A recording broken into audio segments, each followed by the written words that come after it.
There we go. All right. We're live on Twitch. Twitch.tv/hey, did you see this one? Welcome. Welcome, welcome, welcome. So this week we're continuing our month of May theme of Stephen King inspired movies. Though we're no longer in May, but we're going to keep going with these for a couple more weeks. Just one more Stephen King left after this. But this week we are doing a little movie that came out in 2005, I want to say 7. No, 4. No, maybe 5. It was 2004. 2003. Oh. 2004. I'll call it Secret Window, starring Johnny Depp and John Turturro, and who else is in this movie? Maria Bello, and Timothy Hutton, and Charles Dutton. A little Hutton, a little Dutton for you. This movie is a movie that I saw in theaters when I was in high school. And I remembered liking it, but I have not really seen it since. I think I might have seen it at least one other time at some point, but it was a long time ago, and I couldn't really remember all of the finite details of the movie, short of the twist at the end. But this movie is about a writer who is at the tail end of a divorce, which is causing him a great deal of depression, which is apparent in his actions, and that depression is causing him to not sleep very well. And he's in isolation. He's living in a lake house while his wife is living in their home with her new fiance. And he's kind of in complete isolation in a small town, and this isolation is kind of causing him to act a little strange, but all the way out here in the lake house, he's visited by a man claiming to have written one of the stories that he wrote that was published in a magazine years earlier. And this man is very threatening. And all he wants from Johnny Depp is for him to fix the ending of the story. I have a quick question, Steve. That's kind of the short breakdown. Yeah. Should we say massive spoilers? Yeah, we're going to do spoilers. So if you haven't seen it, go watch it and then come back and watch this. Yeah, because this has a real M. Night Shyamalan twist. I just want to give everybody a heads up. And if you're okay with being spoiled and not having seen it yet, then stay tuned. Yeah. And also, we are on Twitch, and I just wanted to say, if you're commenting on Twitch, we're probably not going to interact with the Twitch chat as we go, but at the end we will do a little bit of take a look at the Twitch chat and see if there's any questions or whatever. So sorry, go ahead, Steve. I just wanted to get some station notices going for you. Cool. Yeah, like I said, the first time I saw this movie was in high school, and I saw it with a group of friends. We enjoyed our horror movies and our thrillers, so we went to go see them pretty much every week. But didn't have a massive impact on me as a teenager, but I did, again, like the last couple of movies, there was some imagery and some moments that stuck with me all this time. I do have a friend that when we see each other, enter each other's homes, we will often say, "You stole my story," to each other. I don't know why this movie did it, but we still say it to this day. But yeah, that was my first experience, and I guess we'll pass it to Kaylin. Kaylin, was the first time you saw this movie? Oh, hello. I'm pretty sure my first introduction to this movie was during my random visits to HMV, and I see our boy Johnny Depp's face staring back at me. I'm like, oh, well, let's see what he's saying. Bought it, went home, watched it. It was enjoyable. It wasn't I wouldn't call it a horror, I don't think. Was it psychological thriller, would you say? Yeah, it's a thriller, yeah. But it is enjoyable, entertaining. There's definitely a few little bits and pieces that happen here and there that are like, ooh, and ah. And we'll talk about that as we go. But yeah, this would have been sometime shortly after theater release, whenever it came out on DVD. Cool. Jason, how about you? let's see. My storied past with the movie. I've never seen it. I vaguely even remember this because Johnny Depp, to me, is always one of those like actors who's in event movies throughout the years. But then into the 2000s, he just sort of started doing like whatever. And this kind of probably just came and went. I think that you're thinking of just the big movies that he's in a lot of whatever movies. I know. Do you recall the movie Ben and June? Oh yeah, right, Ben and June. But that's like before. That's before he did like he started doing event movies, basically. What event movies are you talking about? Pirates of the Scissorhands. That's the only. Pirates of the Caribbean. What was the first one you said? Edward Scissorhands.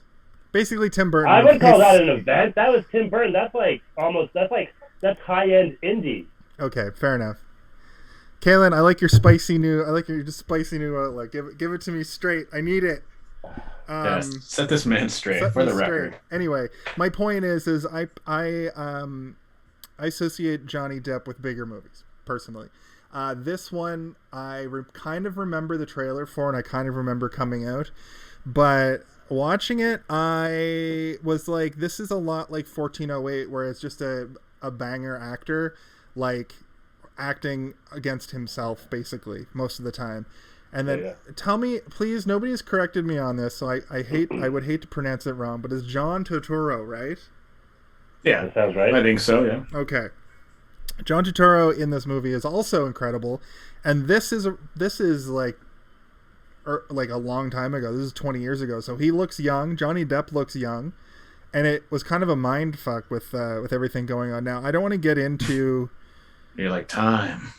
Time, yuck, but I don't want to get into the trial. I hope we can get through this episode without talking about the Johnny Depp Amber Heard Maybe trial. if you didn't bring it up. Yeah, I wasn't planning on bringing it up. Good. Also, except for the part where Johnny Depp's dog steps on a bee. Yeah, but I just wanted to put that out there too for the listener and the watcher, because we're gonna try. I think we're gonna try and avoid talking about that because it is a can of worms. But it was interesting because we actually Steve picked these movies like at Christmas time, way before this trial. So it was interesting that the split with the wife in this movie, exactly, kind of like who kind of has a bit of a breakdown, and the ending is very like weirdly reminiscent of some issues that were talked about during the trial. So if you find us not talking about that, it's because it's messed up, and it's not to be really joked about. It's not really for comedy. Steve, just a heads up, your Insta's frozen. Is it? It's not frozen for me. What? Oh, okay. It's fine. We look great on Instagram or on Twitch. I'll tell you that much. That's right, folks. This is the new. This is the future. New and I learned OBS for this shit. Am I still frozen or? Yeah, it's fine. Steve Rigas has just joined. He's cool. Steve, we're gonna have you on the show soon. We're just getting our shit figured out. Watch us on Twitch, and you'll be able to see Steve's face in 60 frames per second. Anyway, I digress. At the end of the day, I had not seen this movie, and it was... The Instagram died, guys. Oh, it completely died? I don't think that I should be hosting it. Okay, I'm gonna turn it back over to you, Steve, and I'm gonna start the Instagram. Okay. Synopsis time. Sorry, what'd you say? Or should we pause till Insta? Should we banter? Should we banter right now about? Yeah, we banter. We banter. We're recording it on Twitch. What's been your last week like? My last week, I've been doing a tarot card set for work. I have to draw a bunch of tarot cards. I was like, "You're doing what?"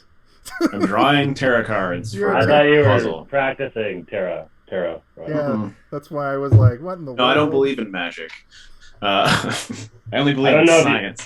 Unless it's in a young girl's heart, like McDonald's, or it's that song from the original Ghostbusters soundtrack. If you believe in magic. It's a good remix. Or ho ho ho, it's magic. You know. Ho ho ho, magic. But yeah, that's what my weeks were like. We're also starting kind of like a top secret project for later in the year, which is cool. I got my mouth drilled for an hour the other day. Jesus, Kaylin, stop talking about your sex life on mic. Hey-o! Snap! Sexual mouth talk. Okay, I'm going live. This is going to use up every last bit of bandwidth. My wife is also on a video call upstairs, so we'll see how well this goes. Sorry, Maddie. Still look great on Twitch. I got that direct connect.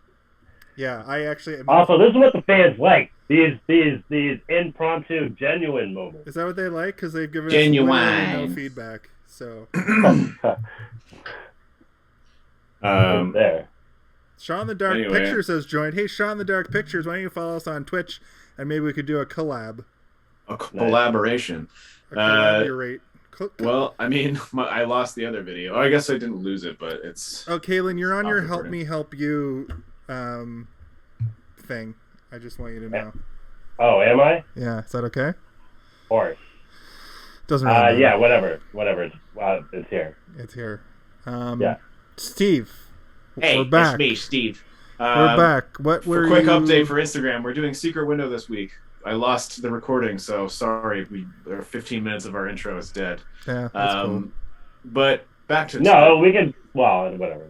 Well, we just went over the first. I think this is just a sign that what we have already been gradually doing is the right thing to be doing. The fact that the Twitch has a consistent 3 to 4 people watching, and Instagram has it maxes out at 2 typically.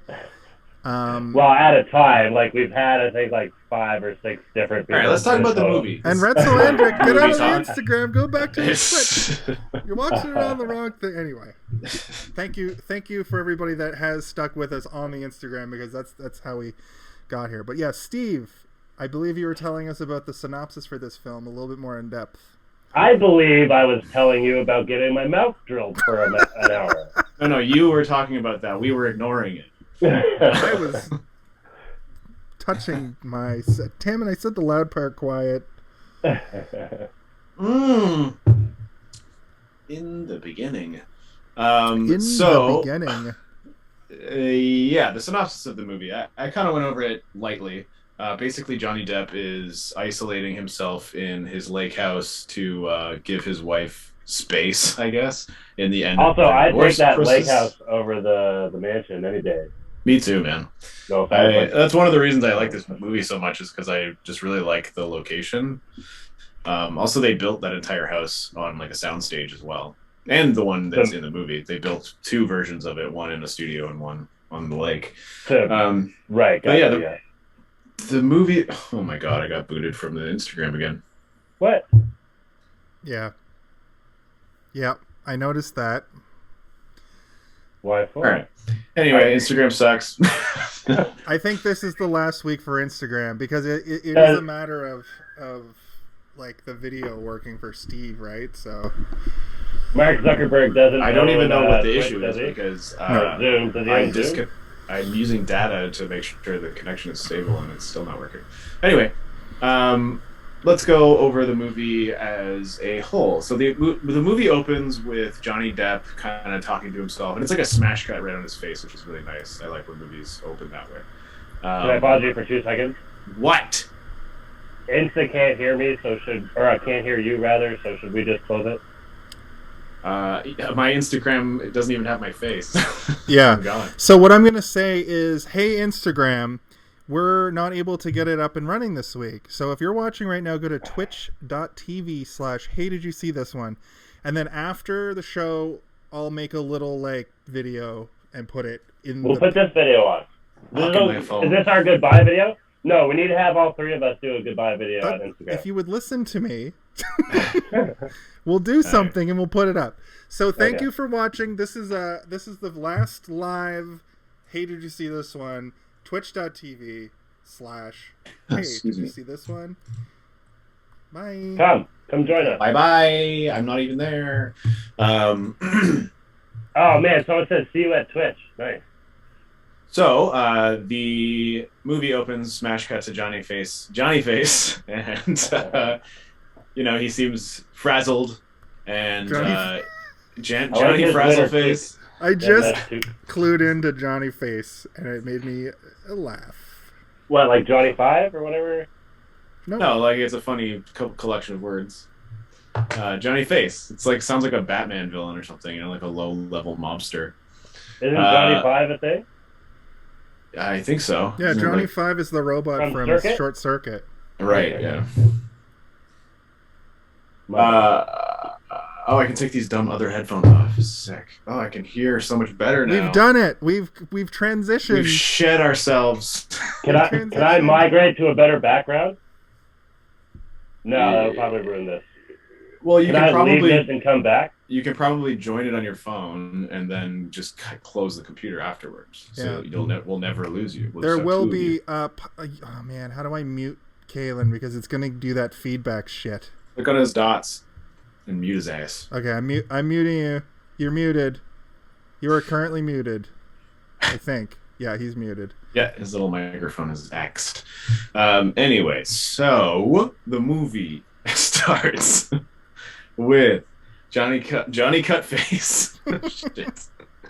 Johnny's, oh my god. Smash cut to Johnny Depp's face. He's looking upset. He's talking to himself in his head, saying, don't go back there, leave, don't go in there. He steals some keys. He does a very sort of Jack Sparrow-y walk into the office, too, through the snow, which I was into. He steals the keys from the motel clerk's desk. It's clearly like late at night because even the hotel clerk is asleep. And he goes to a room, and when he goes inside, he finds two people asleep in the nude. We can only assume that this is his wife, who has been unfaithful to him by cheating on him with some guy named Ted. But Johnny Depp freaks out in a very strange way. Like he is just screaming at them, and there's no audio. It's just tense music. And then it cuts to a lake, where we find a lake house. And within we find what looks to be a writer who is suffering from writer's block, which we later learn is a result of his horrible depression, which is a result of his terrible divorce. You know, you just kind of get little glimpses of him struggling, and if anybody has ever suffered from depression, I wouldn't say this is the most accurate portrayal, but it is definitely a portrayal that I know I've gone through, just eating shit food instead of good food, napping constantly. It can be rough, and like all you really want to do is sleep, you know, like when you're so sad. So I kind of liked it because it wasn't too, oh my god, it wasn't too it's very distracting. It's just a little bit distracting. Yeah, Kaylin, you're so far away. She's so little. We can't hear you. We're gonna be having I hope that we have technical difficulties for every single episode for the whole. We should just name the podcast technical difficulties. That's the name of Hey Did You See This One's like Wednesday night movie review show. It's technical. It's called Look Up Kaylin's Fucking Nose. Yeah. Oh, we can hear him. Perfect. The podcast is yes. Hello there. We can hear. Are we good? Listen to how much better he sounds, and you sound much better. Yeah. I sound the same as I always sound. We meant the quality, not the quality of your recording, not the words. Yeah. I still say dumb shit. Yeah. Yep. Yes. Anyways, we all do. Feel free to jump in at any time here, because I don't know if we have a ton to talk about with this movie, but no, it's very short, and I got so much to talk about. Okay. Well, I think what I was trying to get at is like the portrayal of depression in this movie is not super over the top. It's kind of realistic, where he doesn't have to talk about how he's depressed. You can just kind of see it in his like constant and like always present bedhead. How he wears, you know, a house coat that has a giant hole in it, and he never really gets dressed unless he needs to leave the house. He's wearing that house coat for like 90% of the movie, which I think you learn later in a flashback that it might have been his wife's house coat that he's adopted as his own, or there's a scene where she's leaving for work, and he comes out and he's ranting about how he's joking with her, and he's like, "You can leave you don't have to leave $100 on the nightstand. I'm free." My pimp's trying to. I'm free, and he's wearing that night.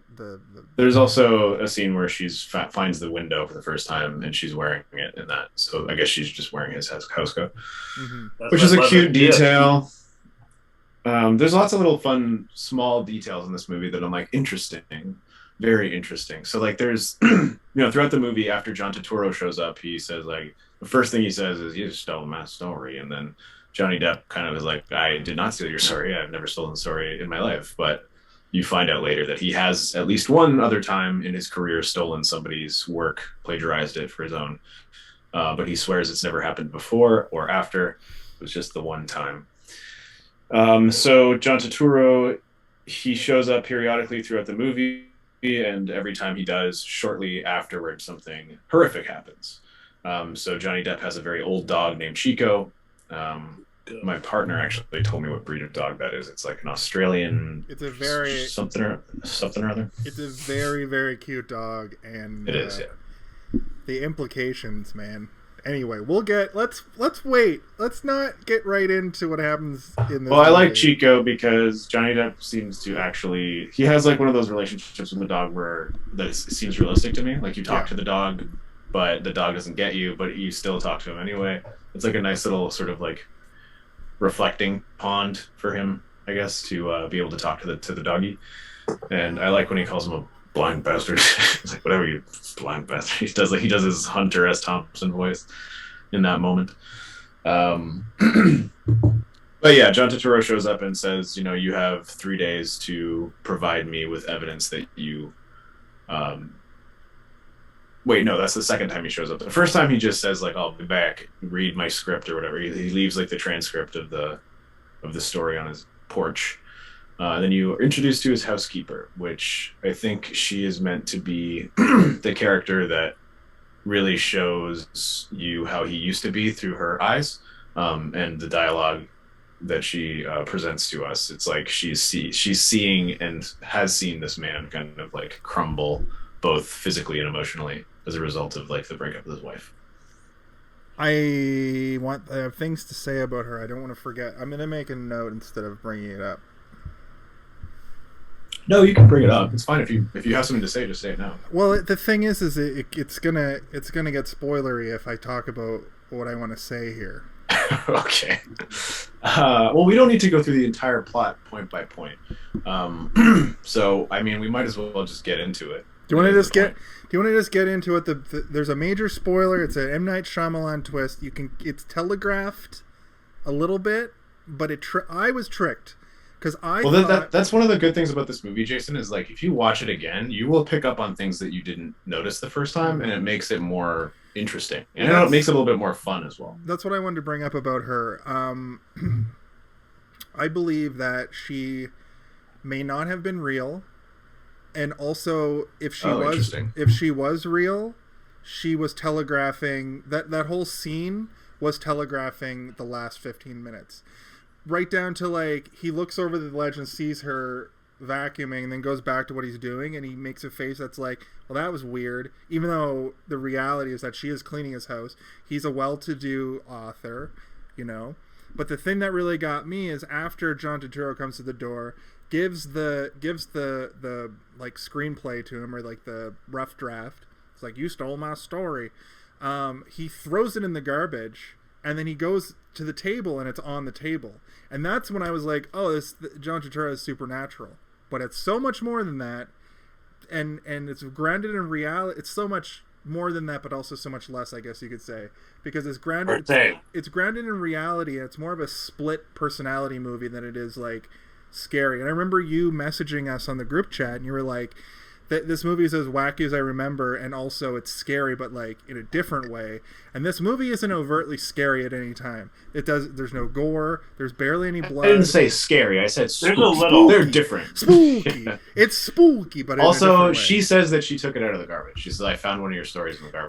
But he sees it on the table, and then she comes in like this and says, "I found your story in the garbage." First you think it's supernatural. First you think it's supernatural, but then she comes in with the to base it in reality as to how that happened. I really like that little. And then I was like, I see I knew then that it was going to have something to do with maybe mental illness, but I thought it was just going to be his sort of depression, his descent into depression. I didn't know it was going to turn into what it ends up turning into, if that makes sense. Right.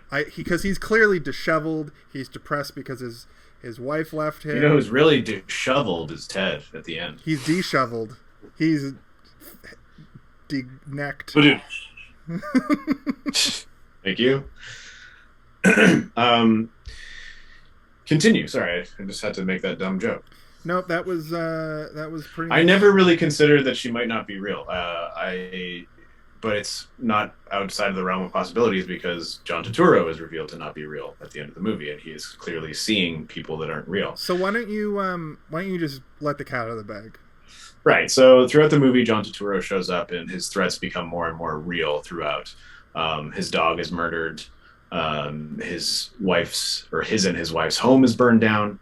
And eventually the private detective, I think, is what his job is. I'm not really sure what. Yeah, he was a PI because, well, I mean, he was doing PI stuff, but there's a very specific scene where he goes to him, and he's kind of like almost like a lawyer. He wants the whole story. Yeah, it's like he's like a weird lawyer with a gun, you know? Yeah, private detective. But he's like, remember last time you had a crazy fan and we actually had to go to the police? This might just be another one of those. And Johnny Depp's like, or Mort Rainey. Mordecai Rainey. What a great name. Basically... It's basically like maybe we should go to the real police, and he's like, no, this is a job for a PI. Also, I need you. He's also his like personal protection. Yeah, it's like he's a bodyguard / security guard / private detective / like some sort of legal intermediary. Yeah, like a weird sort of like almost like a repo guy. Yeah, like he'll just go in and like bully you. It's I kind of like that. It's ambiguous, like you don't really know what he is, and they don't kind of like present it to you clearly. It's like it's just some guy that he's hiring to help him figure this out, kind of thing. Yeah. And that once again is also the moment where you realize that Johnny Depp has been in a position where he plagiarized work before. It's revealed again through the character of Ken. Ken is his name. Yes, so you know. He hires Ken to try and figure out who this guy is, and so Ken is, you know, kind of going and interviewing different people within the city or town, I guess, to try and figure out who John Turturro is. John Shooter, and he eventually ends up being murdered himself, along with a guy named John Greenleaf, I think. He's like one of the town elders or whatever. Yeah. And so Johnny Depp has to get rid of the bodies because John Shooter basically links him to those crimes. But you later learn that Johnny Depp is in fact both John Shooter and Mort Rainey, and he puts the hat on and fully becomes John Shooter so that he can fix the end of the story, which is in the end of the story Secret Window, the husband does not kill the wife, and in reality, you know, when he went to the hotel, he had a gun and he was going to kill both his wife and her lover, Ted, but instead he chooses not to. And I guess they didn't choose to press any kind of charges because that's considered assault with a deadly weapon, I think. But he ends up chasing his wife down, stabbing her in the leg with a screwdriver or scissors. I think it was scissors. And then I thought it was the screwdriver. It might have been the screwdriver, yeah.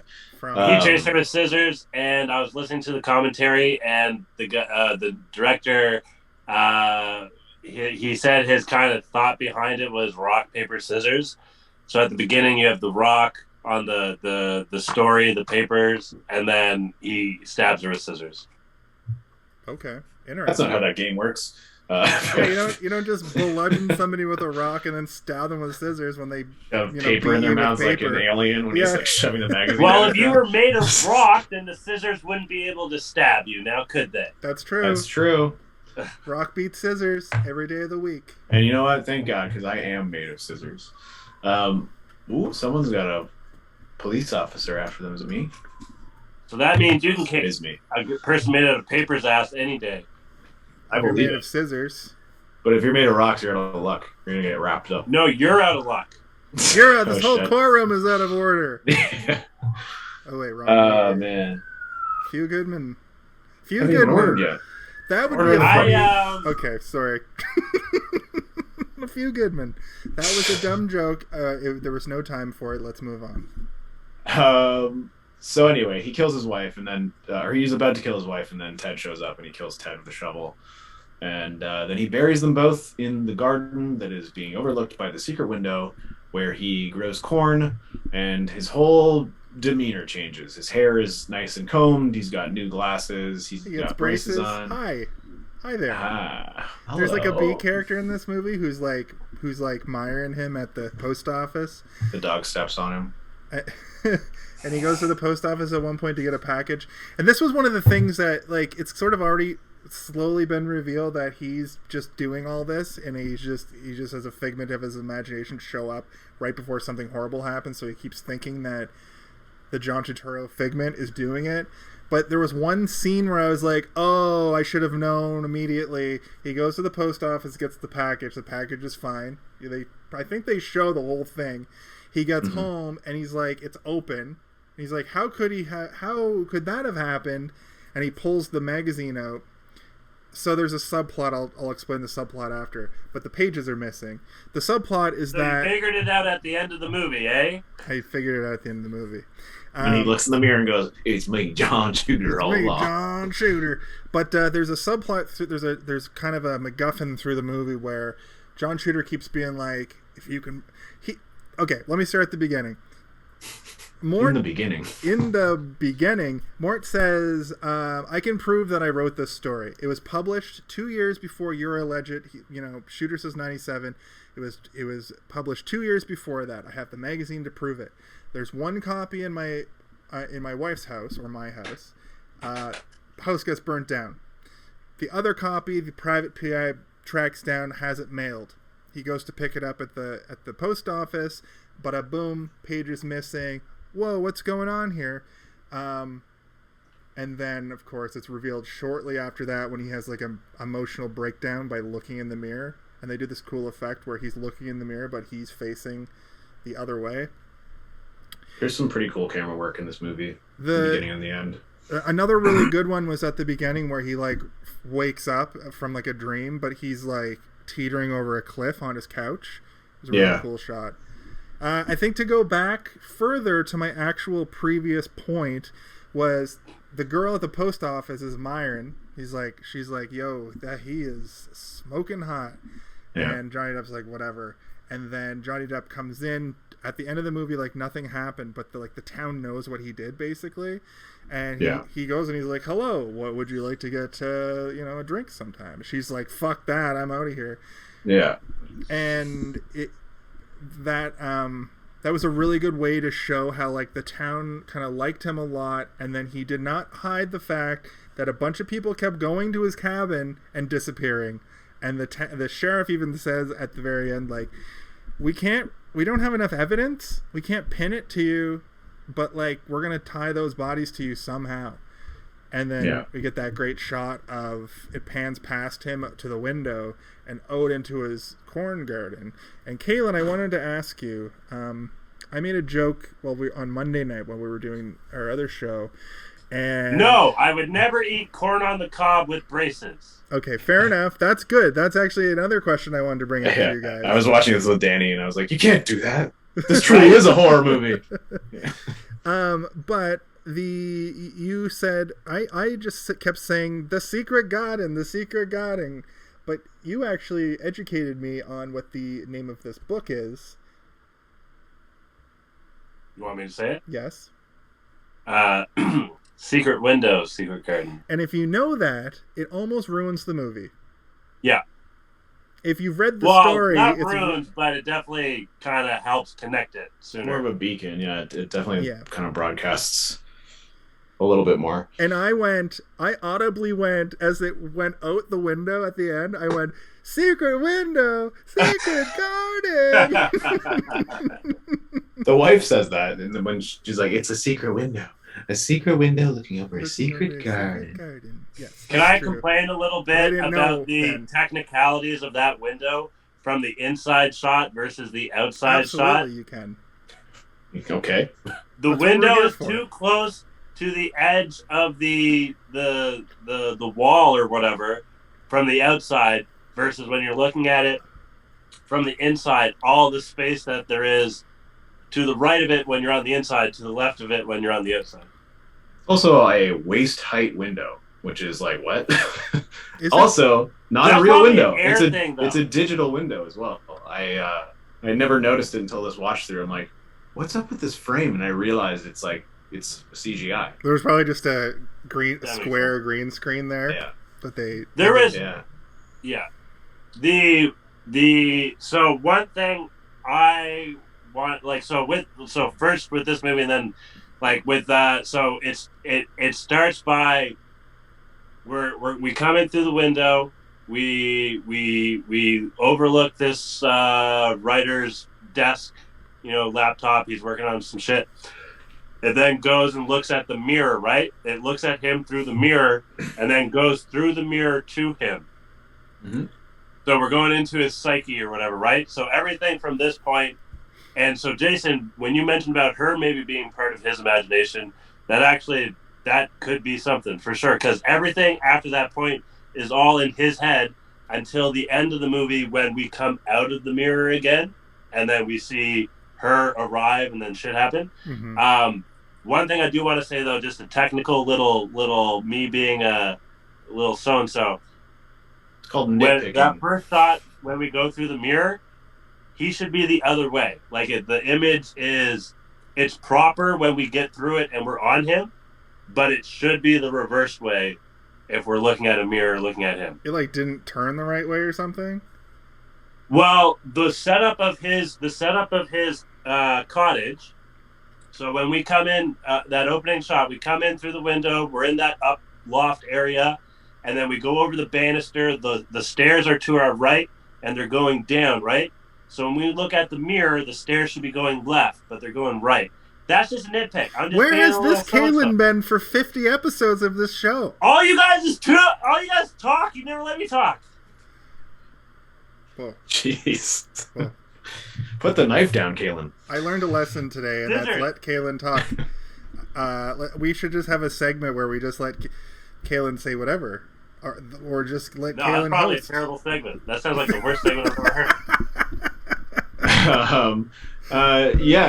I mean, nitpicking aside, I think it's also like a really cool shot. Like it's the psyche thing, exactly. The long tracking shot, and I didn't even really consider the fact that does happen again at the end. I was also just more impressed with the camera work, but like I didn't even really connect that they do that twice, and when they leave it is when he is like fully become John Shooter. Yeah. Cool. That's a cool awesome. Bit of information that I overlooked. I have Can I bring one more point? Yep. So just in regards to the element of the last few movies that we've done. So this movie, like the thing or whatever, right, is like a broken psyche or whatever, right? Like Jason, you were saying earlier, like split personality or whatever. 1401, maybe the devil or something, haunted room or whatever, to say the least. What was that? Dreamcatchers. So that was Aliens, and then Needful Things was the devil again. The actual Satan. And I thought for a minute that this movie was going to be a combination between Needful Things and 1408, because I thought John Turturro was real for most of the movie, and I thought he was I thought he was paranormal, making all these things happen, like almost like he was an omen or a beacon to evil. Right. And then I thought it was going to be a lot of Johnny Depp self-acting in his cabin, like trying to go nuts figuring out how all of this crazy shit was going, because every time John Turturro shows up, something horrible happens, and John Turturro something horrible will happen, and then he'll make threats. So it's like, and then the best line in the movie, I think, is when he's like, if it's proven that I am lying, well, somebody that would make up a lie like this is liable to do anything or something along those lines. And I was like, he says that if somebody can make up this stuff, then they it's not worth them being alive. Basically, it's like they have no right to be alive. And he kind of keeps threatening more, like, if you want to get into it with me in a fighting way, it's going to be to the death. And that is kind of like, I should have seen it. And they do set up, even though he's not real, they do set up that he's like mega strong. Like he lifts Johnny Depp fully off the ground with a shovel, like to his throat, kind of thing, right? It's like, holy shit.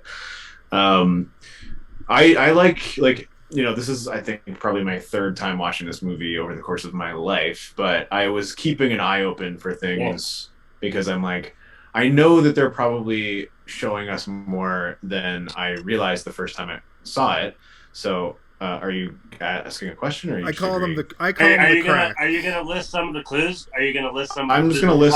I have some clues after your list. I'm not gonna list anything. I'm just gonna, like, I think the one for me that was the most like whoa was when he has the interaction with John Turturro for like the third time, I think, and he can't sleep. It's the first time that something bad happens where he seemingly doesn't go to sleep. He's trying to sleep in his bed, which is like the only time you actually see him sleeping in a bed, and he's sleeping and he has the fire poker right next to his bed, obviously for protection, but he then goes and burns down his house. And I'm like, oh, this is like telegraphing what he's about to do. The fire poker, obviously related to fire, and he burns the house down. And there's a couple of those sprinkled throughout, but that one's one that I was like, okay, there's more clues in here than I'm writing down. Kalen's pulling out a whole ass list right now. Did you notice, Chico? So, I think I saw this happen. Did you notice Chico look at Shooter when Mort said, "Chico, inside"? No. I'm pretty sure Chico looked at Shooter. I didn't. That was on my third watch, and I didn't want to go back and watch it again. Well, I hate to break it to you, Kalen, but Chico's blind. No, but he still has ears, right? Yep. So he would go in the direction of where he's hearing the command from, right? Mm-hmm. And I think Chico motioned towards Shooter when Mort says Chico inside, like when they first meet each other. Also, on one of the other like little kind of like little clues or whatever, when he's walking through the trail, and then the camera's behind him, behind Mort. And then it pans to the side, and we see Shooter kind of come out of his head, sort of. Oh, interesting, yeah. His shoulder in the bathroom. See what happens when you watch the director's commentary. You get like all this information. I need to watch. I have it on Blu-ray as well. So the shoulder one, or the behind the trail cam one, that was definitely from the commentary. The Chico one, that was me. I'm pretty sure I saw that happen. Me and Chico, we could pinky swear. I did really like the the sort of bait and switch of the old weird Greenleaf guy clearly being nuts, and the PI's like, I went to talk to him, and first he said he saw you talking to somebody, and then he said he didn't see anybody, and then later the guy was like, I didn't want it to think it was weird that you weren't talking to anybody, and it showed a flash of just Johnny Depp just like blah blah blah blah blah talking to nobody. I thought that was a really good little. I just like things like that where they show a long scene with great acting, and then you get a flash of what was really happening. Do you guys remember the Ryan? This is one of my favorite things about this movie, actually. The Ryan Reynolds movie. Remember the one where he plays the serial killer, and the college one? No. He kills people. And then they become like pets, or you can hear pets talking. Oh. What the fuck? No. I forget what it's called. So anyway, spoilers for that movie. Ace Ventura, Pet Detective. Pet Erection. Nope. It's Pet Erection. Just 1 second here. So anyway, in this movie, he's a serial killer, and then it's sort of like throughout the movie, it's not. You're not sure, right? It's called The Voices. With his talking pets, he does serial kills, but everything looks really bright and cheery. It's a really bright movie until the police go into his house towards the end. Spoilers for the movie The Voices. It's very good. Go watch it. Spoilers. But the police go into his house and it's a fucking nightmare. Like there's bodies stacked, everything's got blood. There's like, like there's viscera everywhere. There's like the pets are dead. There's fucking like it's a old unreliable narrator, eh? Exactly. And the unreliable narrator here, it's not as intense, but when we finally see at the end of the movie when the wife shows up, the ex-wife, she walks in and everything's just destroyed. And there's carvings in the table. Even before she gets to like the curtain, there's carvings in the table. There's a bottle of liquor gone. There's cigarette packs. He keeps saying through the whole movie, "I don't smoke," which he clearly does. He clearly we see him smoke. Yeah, this is several kind times. of like the reveal of his true nature, which is that he's boozing and smoking like crazy. Yeah, and it really reminded me of the movie. The voices in that you see a step back from what we've seen the whole movie. And that's something I was kind of hoping for in 1408, where it just cuts to him just like losing his mind in the room. It's not really that kind of movie though, so I'm glad we only saw one real scene, and that's him punching the fridge. Yeah, when he's like, "Give me my drink," he's like strangling tiny Sam Jackson.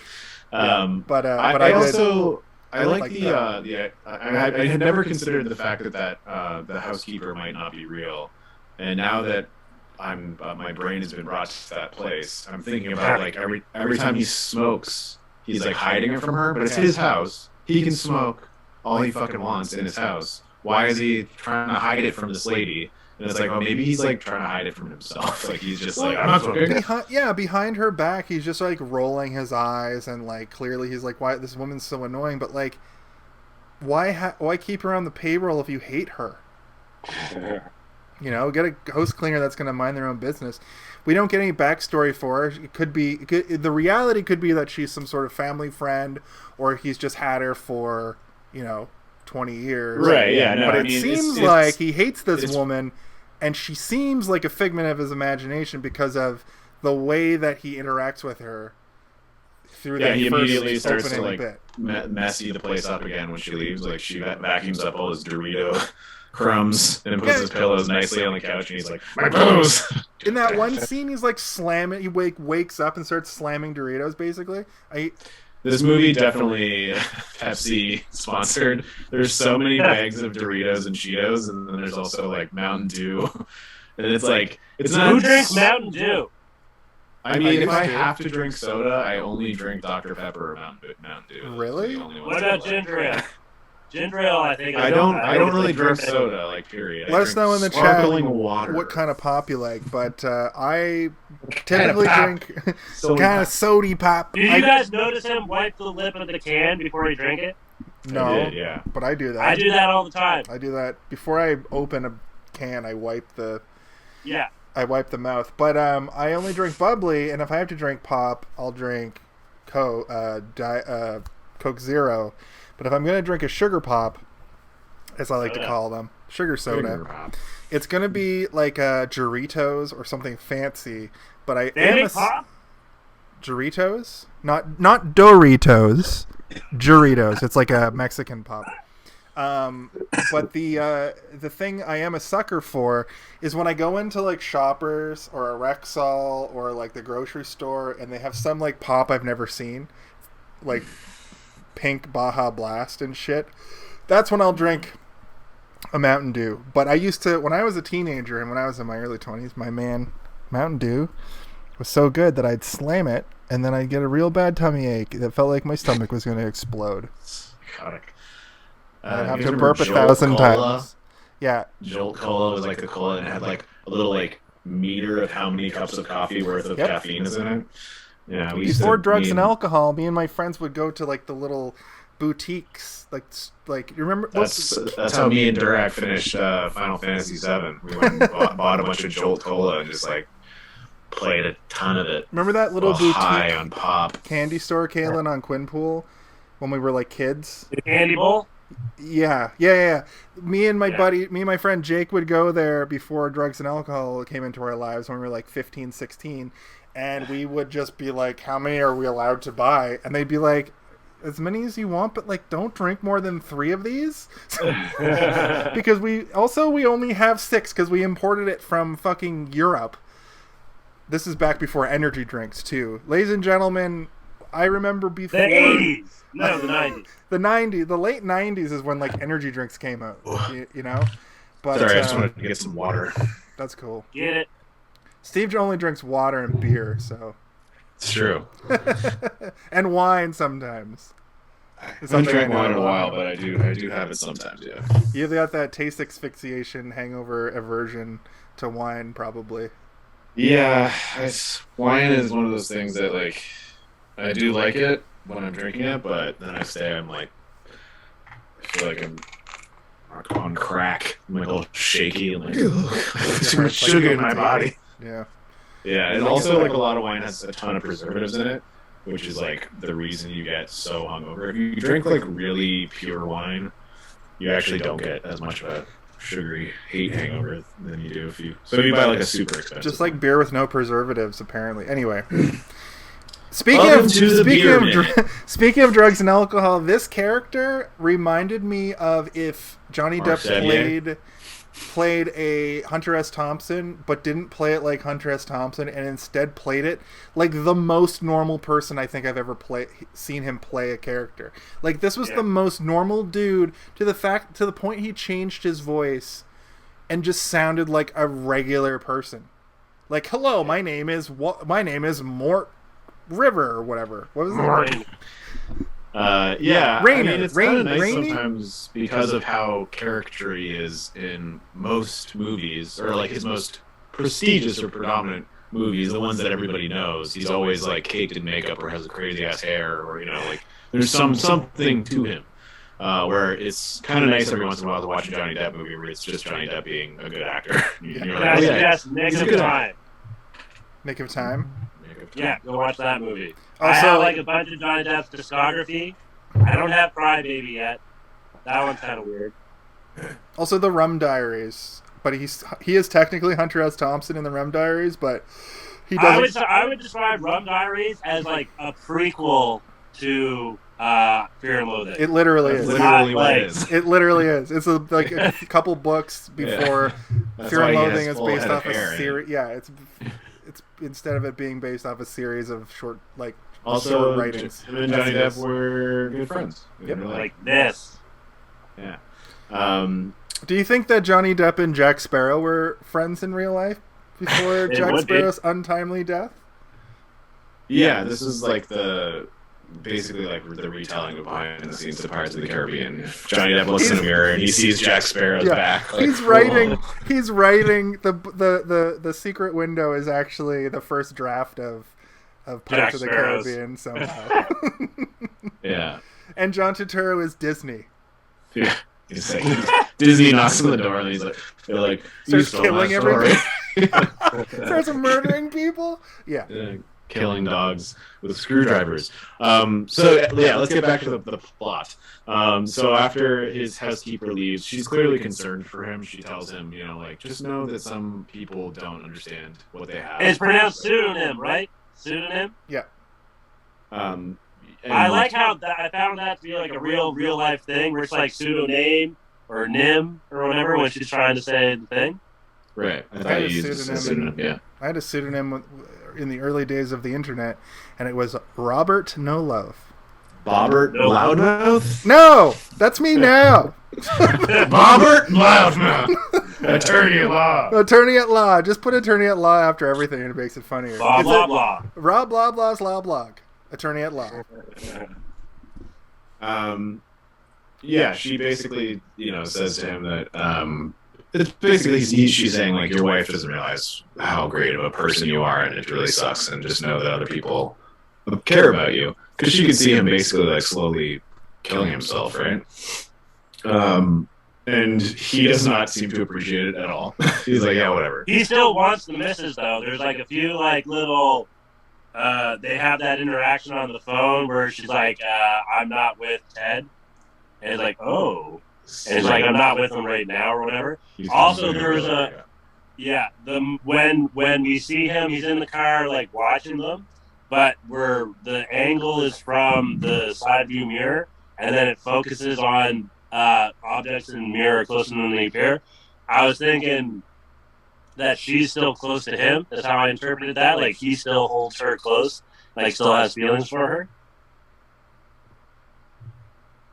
Yeah. I think that he very obviously loves her, and he is obsessing over her. Yeah, he's literally losing his mind. I do like the moment where he's talking to her and he starts to like strangle the phone and like rather than just yell into it, he's like shaking it around. I'm like, yep, I've most definitely done that before in my life. I saw a lot of parallels with me and this character, which was kind of unnerving. I was like, oh no, I do a lot of this stuff. Like the end part where do you shake your hands after you watch them? I do. I literally do that every single time. I think I might have got that from this movie, actually. Go like this. I do it all the time. I do like a. I also the jaw thing. I do that every morning when I wake up. Yeah. I was watching this with Danny, and I was like, oh my god, I do that, and Danny was like, yep, you do that every day. I'm like, oh no. Oh, back in 2 seconds. I'm John Shooter. Also, Steve, I'm getting a note here from a person who's like a sound engineer by side hustle and by trade. He's very good at it. It seems as though your sound is having a weird echo problem. So what I'm going to do is mid-show, I've got another headset that I'm going to pop on that's connected to another computer, and I'm just going to do a quick on the fly sound test with you just to make sure that we're okay. All right, I'm gonna. Is it me or is it you? Oh yeah. You have like a. It sounds like you're doubled up. I'm a demon voice. Do you want me to switch back to my headphones on my phone? Because I'm just kind of talking raw on the phone. Oh yeah, Kaylin's is kind of doubled up too. So I wonder if it's related. 1 second. Oh, Kaylin sounded better for a sec. Steve, say words. Hello, my name is Steve, demon voice man. Nope. Yep, it's still doubling. What about now? Steve, yeah, you sound fine now, Kaylin. Kaylin sounds better. Guys? Do I still sound like an alien?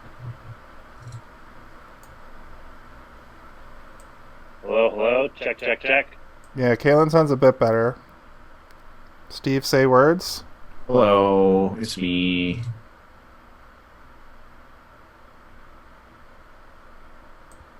Sounds a little bit better. I wonder if it's my mix here. I think it might be you because if it's me and Kaylin and not you. Also, it wasn't doing this earlier in the show. Yeah. It might be that it's looping the sound from Zoom onto the recording or onto like whatever it is, OBS or whatever. It might be that you just need to mute one of the two of them. Oh, there are a lot of. Okay, so there's audio. Okay, here.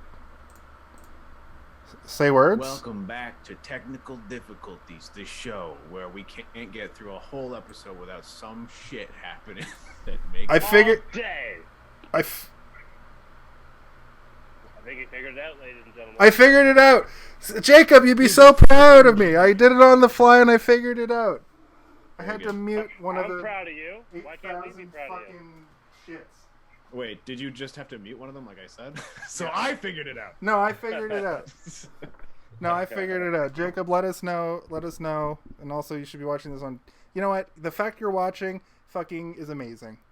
I love all of you. Thanks for watching. Thank you. Isn't there only thing to watch it on right now? No, sorry. He has to be watching it on Twitch. So he's probably gonna leave. He's probably gonna leave now that I've referenced him. So, excellent. Well, I'm glad that we have I have to engineer and be on the show. I'm glad that we have another engineer. Yes, he said I nailed it.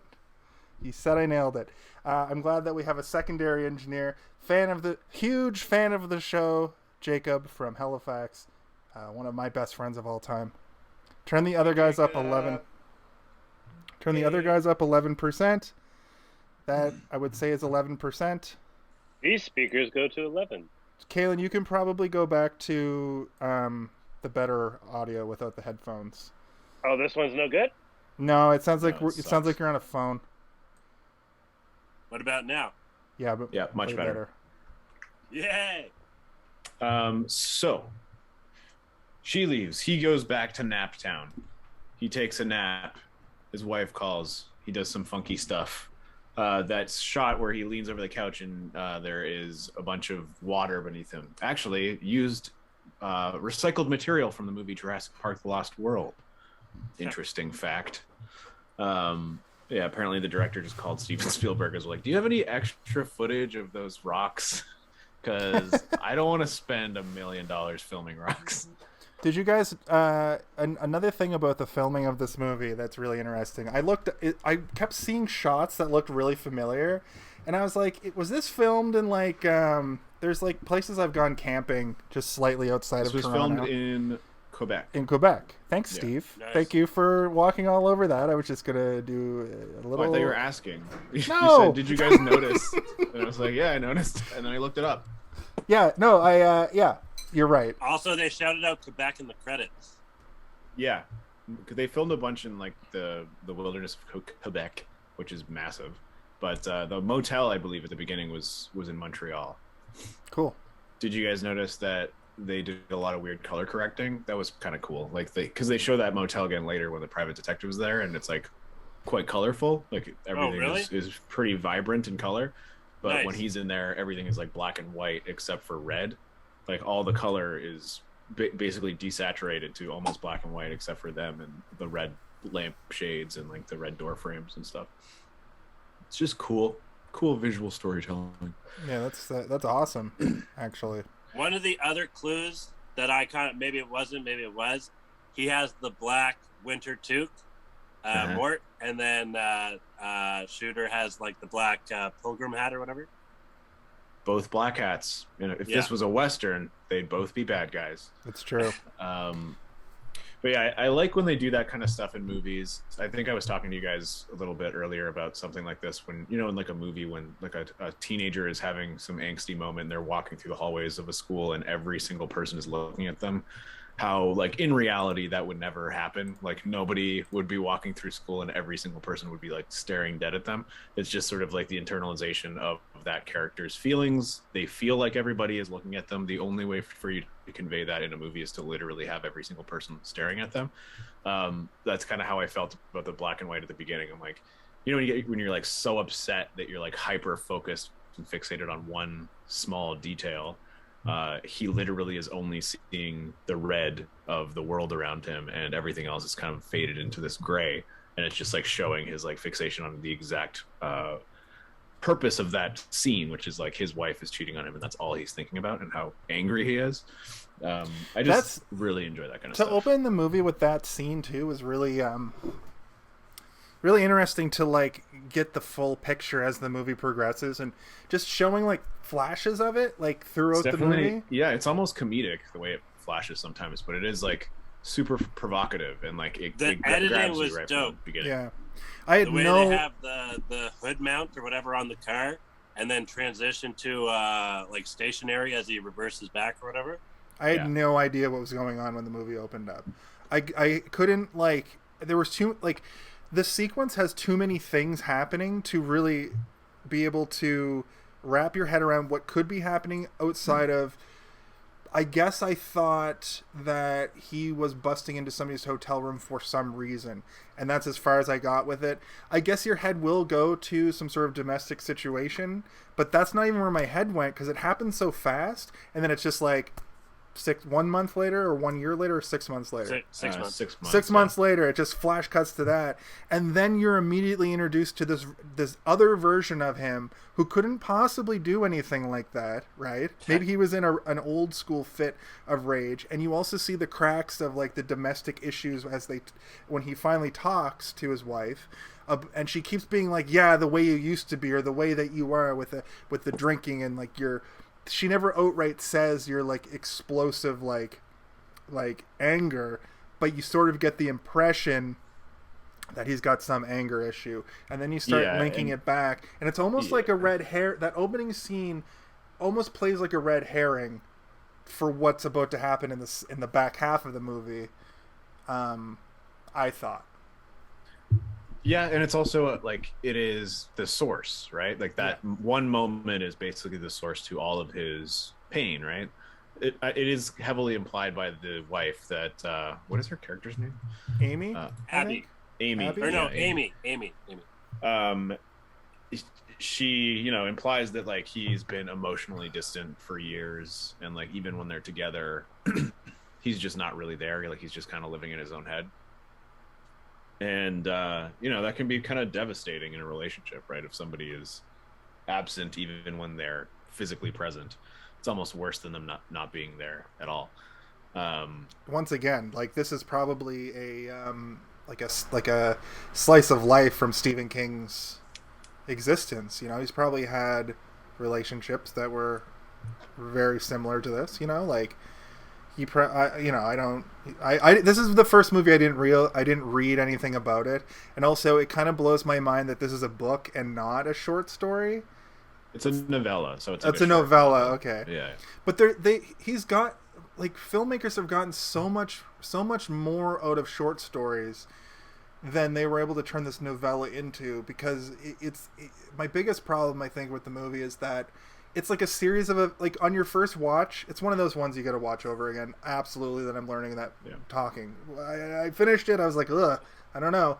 But talking about it, I feel better about it.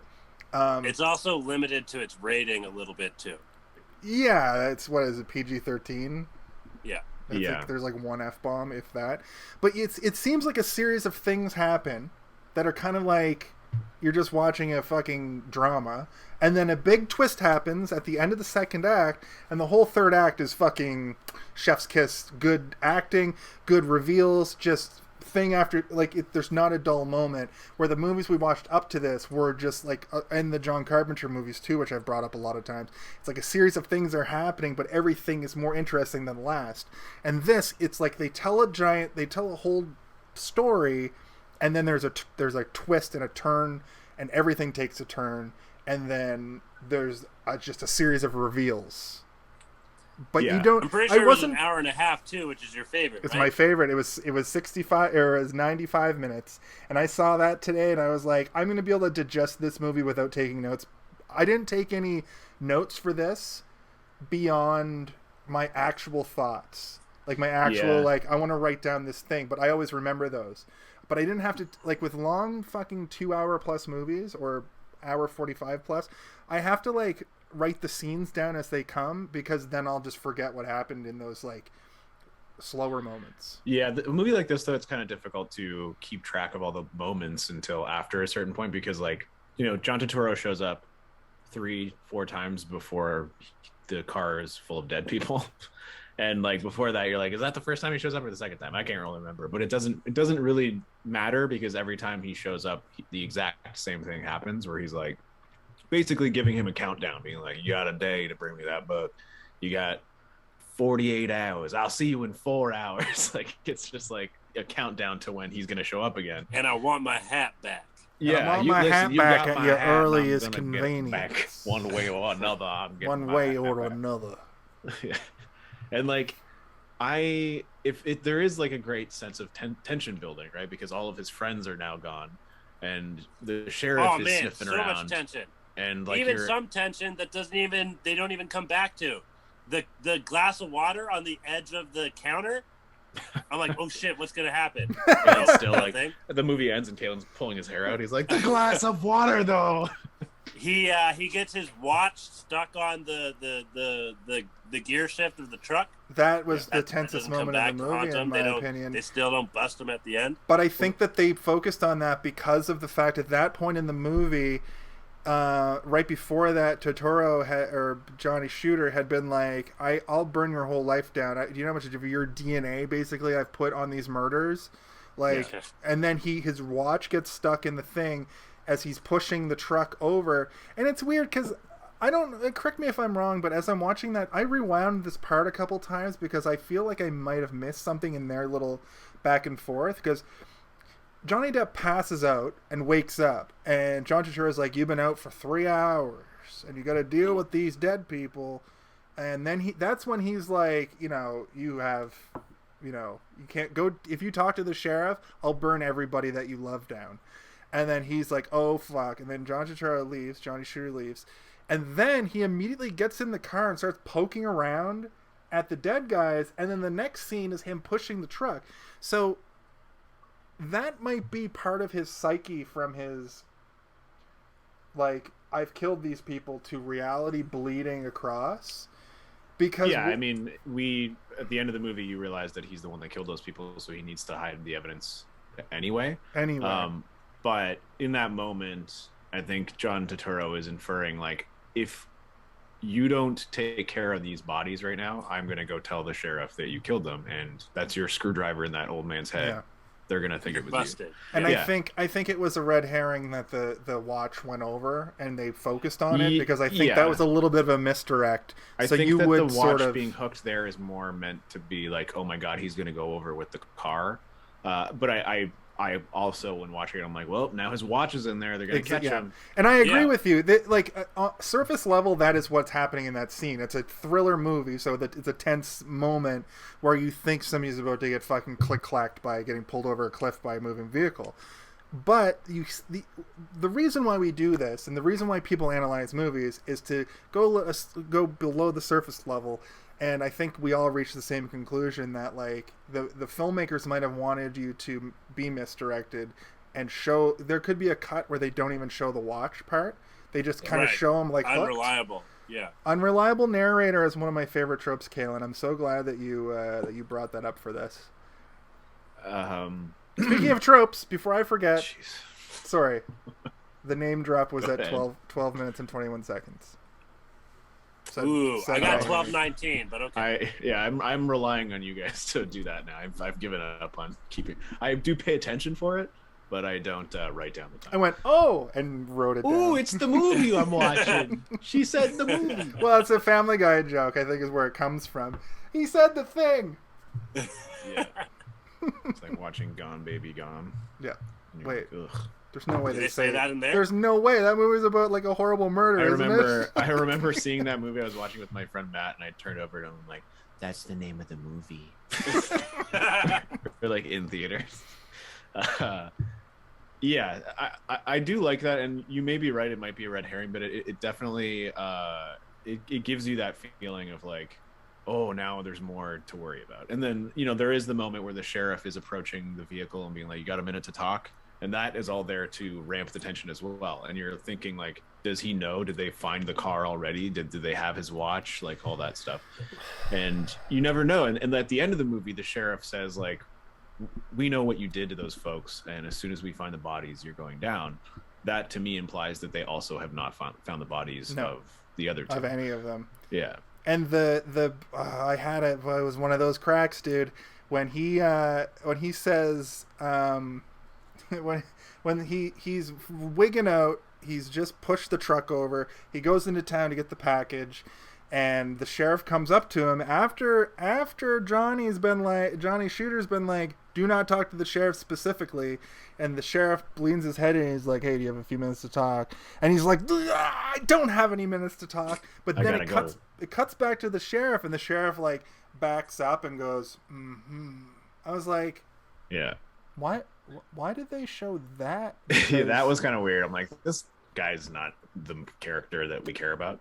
They've been playing the sheriff up to that point in the whole movie as being this, like, bubbling. He's like a country blumpkin or whatever. He's like an aloof, incompetent, hey, look at my needle and thread. He doesn't even know what crimes are crimes. Yeah, I don't even think killing a dog is a crime. He's like, killing a dog isn't like killing a man. I don't even know if it's a crime, actually. It's like, what the fuck? How is it not a crime? The PI murder says someone's dog. The PI says that too. He's like, that's I guess animal cruelty, but, like, I don't think you go to jail for that.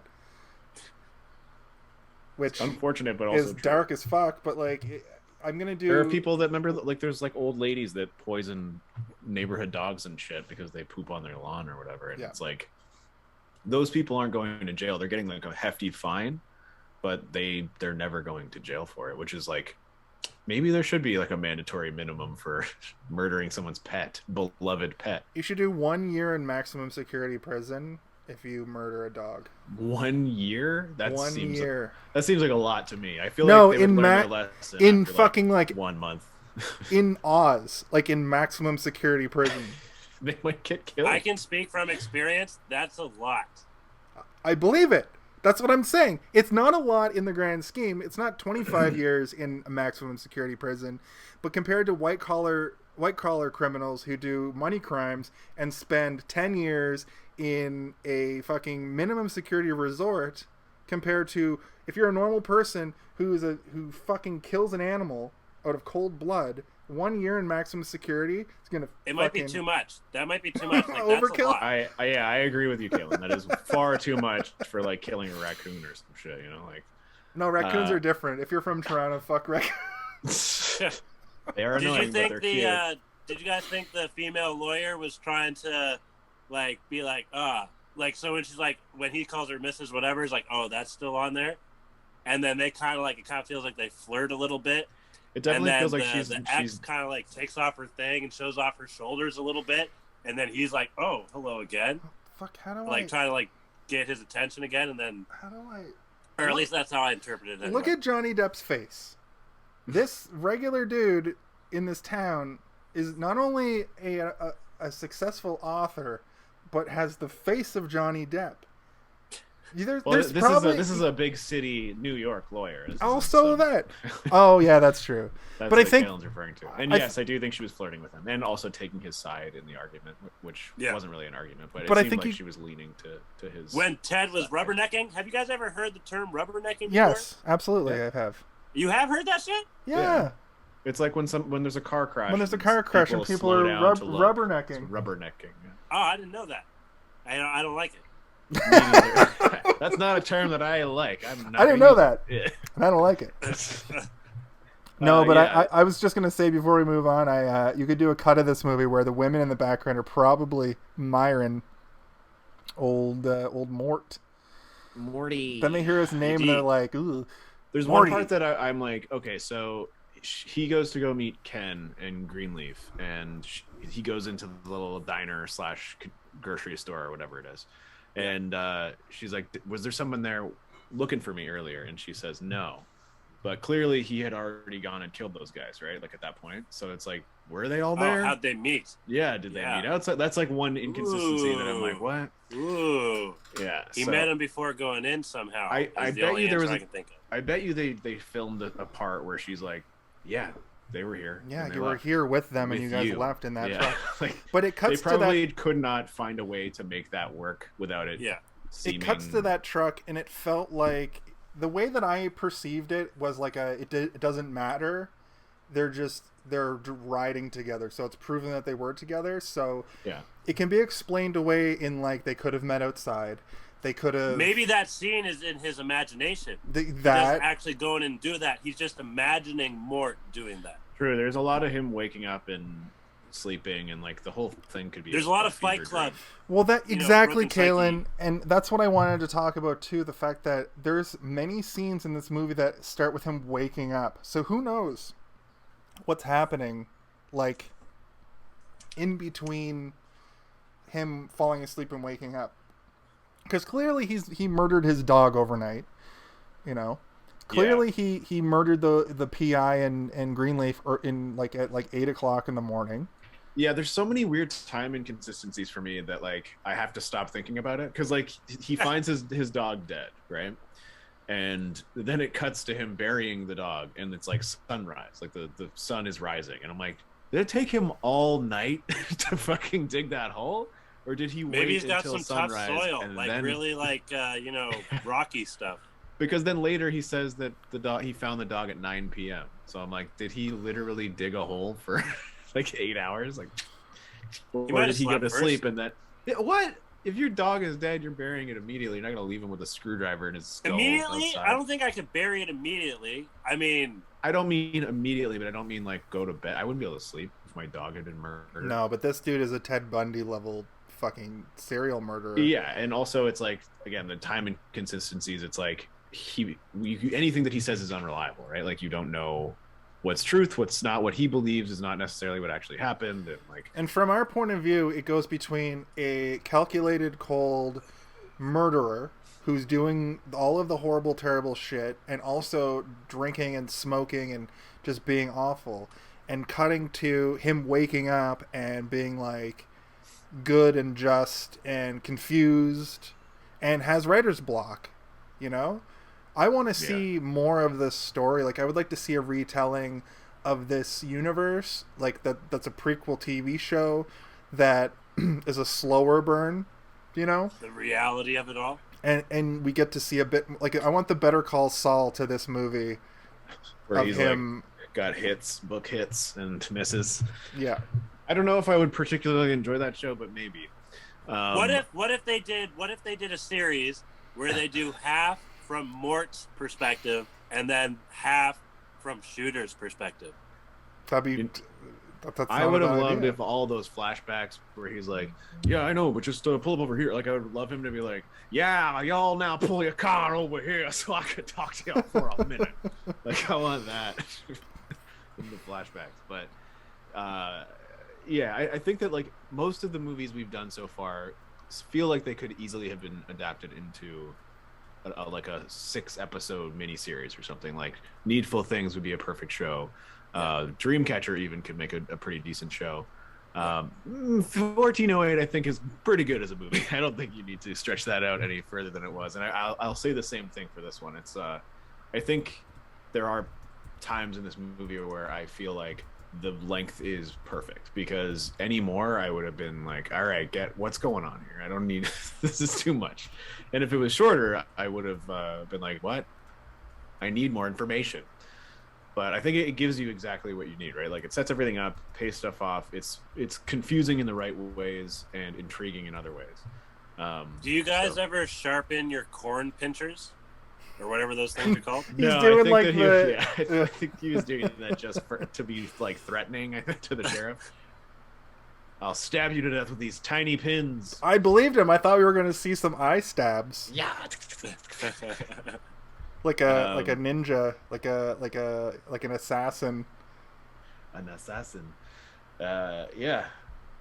I heard of I'm not sure if they were a ninja or something, but I heard of someone fucking someone up with a straw, like being like really quick and like fucking up. I remember their shit. seeing like a documentary in some sort of crazy prison where, like, there was these guys who were talking about literally anything can be a weapon. He's like, I can kill someone with a newspaper if I had to. And I was like, how? Yeah. But how? Explain. I don't understand. I mean, newspaper sounds pretty tough, but I mean, get some nasty paper cuts, like a lot of them. Yeah, death by 1,000 paper cuts. The Mist. Yeah, we are doing the Mist next week. Dex. Let's take a second here because our pal Dex Dutton, Kalen, meet Dex. He came into our stream on Friday night and palled around with us. He's basically there. This is a good time. He's basically asking how we like pick the way we do our movies, and June. Right. May was... Is this a viewer? Are we having a viewer interaction right now? Yeah, his name is Dex. We literally just told you that. What the heck are you doing? So for May, it was Steve's birthday. He picked the movies he wanted to do. A Stephen King. It was called Stevens or Stephen's Kings, and basically Stephen's Kings was Kalen's call, and it's pretty name. I like it much better than mine. But what happened is one of us, I won't say who, it was me. I got COVID-19 from going to jury duty. And we had to take a hiatus, so we're going to bleed into what was supposed to be June Henson. So we're probably only going to end up doing 2 June Henson month movies, just to get things back on track. But that's basically how we're doing it, and first-time caller. But basically... I think his question was, how do we do it? Yeah, we basically just pick a theme and then we fill the month with movies that fit the theme. Yeah. So my month was Stephen King adaptations. We are doing The Mist. We're doing that next week. That's my last movie of the King run. But yeah, it's my favorite Stephen King movie, I think. I haven't watched it in a few years, but I do think it is the best. It's like the highest budget B movie ever made. Like, it's an old 1950s monster movie, basically. I'll try to add a thing to our Twitch at the bottom to say what the next movie is. I do have like a countdown. Do we want to give it away, or do we want it to be a surprise? I mean, we already know now, but I mean, in general. Well, we're kind of moving, like when we were doing Instagram only, it was kind of good to keep it a bit of a surprise with the pictures. Maybe we can keep the surprise on Instagram like that, but ooh, yeah, that sounds like a good idea. You want people on Twitch to come to your shit. You know what I mean? That sounds like good. So to elaborate on your answer though, so this month, May was or Steve's birthday was in May, so he got to pick all of May, and he went with a Stephen King theme. The month before was Jason's birthday was in that month, so he got to pick everything and went with a Trey Parker, Matt Stone theme. Prior months, we've done... Alan, are you going to go all the way Day. back? Come on now. They can go back and watch the Instagram episodes. They're That's not how on you get Twitch, views. though. That's true, you're right. They will That's be, right. though, because now that we're affiliate and we can upload to Twitch, slowly but surely, I got a Wix account, which is a website maker. I'm going to make us a fucking website, boyos, and I wasn't going to reveal that, but since we're talking about it, we're going to have a website. It's going to have a domain, and it's going to probably cost us like $50 a year, and I'm going to ask you guys for some money. But Again? Yeah. Hey, I don't have money. Look at the Zoom account. Look at this. We're using Zoom. Yeah, we paid you Zoom. for it. I paid you money, all right? I know, Jesus $67. Christ. It was awesome. There was 3 6s in that payment. That's true. Oh, no. Hail Satan. But the thing is anyway, I put in so- the extra time to make sure we don't have the Zoom Yeah, logo. we know. We love you. We thank you every day for it. Gee whiz, you want a freaking trophy? Dex is Good calling me. We'll go to the Lord. dollar store and buy one of those trophies. Okay. Okay. Anyway, we're getting We're getting off track. topic Thank completely. you. Also, I just want to say one more thing while Dex is here. If we're not ignoring you if we don't talk to you in the chat, but this show is more of we do the thing, and then we might talk to the chat at the end, just so you know. Yes. We're not ignoring you. I'll comment in the Good chat. all viewers, chat amongst each other. I Chat just amongst saw each someone other's- bring up The Mist in the chat, and I was like, "Ooh, that's my favorite movie." Yeah, that's next So week. I Come back. wanted to address Watch the movie in advance. And Dex, I don't know if this is Dex, true, but Dex when and I think of Retro, this, I think of Retzel that Endrick are Simpsons thing. Guys, you're both talking at the same time. very excited. Are we? I have to be father mode. Okay, Shh. One of Kaylin- you shush, the other one Kaylin, talk. go ahead, buddy. I don't know what the mist is, but when I hear it and think of it, I think of that Simpsons special where their skin turns inside out. Oh, gross! Yeah, that mist that turns everybody inside out. Yeah. Is that what it is? I had purged that gross visual from my head, and now you've welcomed it back into my brain. Caitlin. That Thank you. episode, that Treehouse of Horrors, is many, many, many years before The Mist came out. It might so be it's before the different. book. Okay, my mind's about to be blown later this weekend / next week. I'm not going to spoil what The Mist is if you haven't seen The Mist. It's like the one movie we're doing that I have maybe seen. I'll watch the trailer first before we do trailer day, and if I think that it's too spoilery, I'm gonna advise that we don't watch it. Put the Thank you. kibosh. Yeah, because I feel like that one could potentially be so good if you have no idea what you're getting into. Yeah. But yeah, again, it's one of my favorite Stephen King adaptations. I would Nice. say it's probably one of the best, in my opinion. Oh. But I also know people who absolutely hate it. So Yeah. whatever. So do I. And also, like, the It remakes exist, which are pretty fucking good. Those were good. Yeah. I like them. Yeah. I have mixed feelings, but I don't think they're bad movies. I just This isn't. The Mist holds a special spot in my heart. Yeah.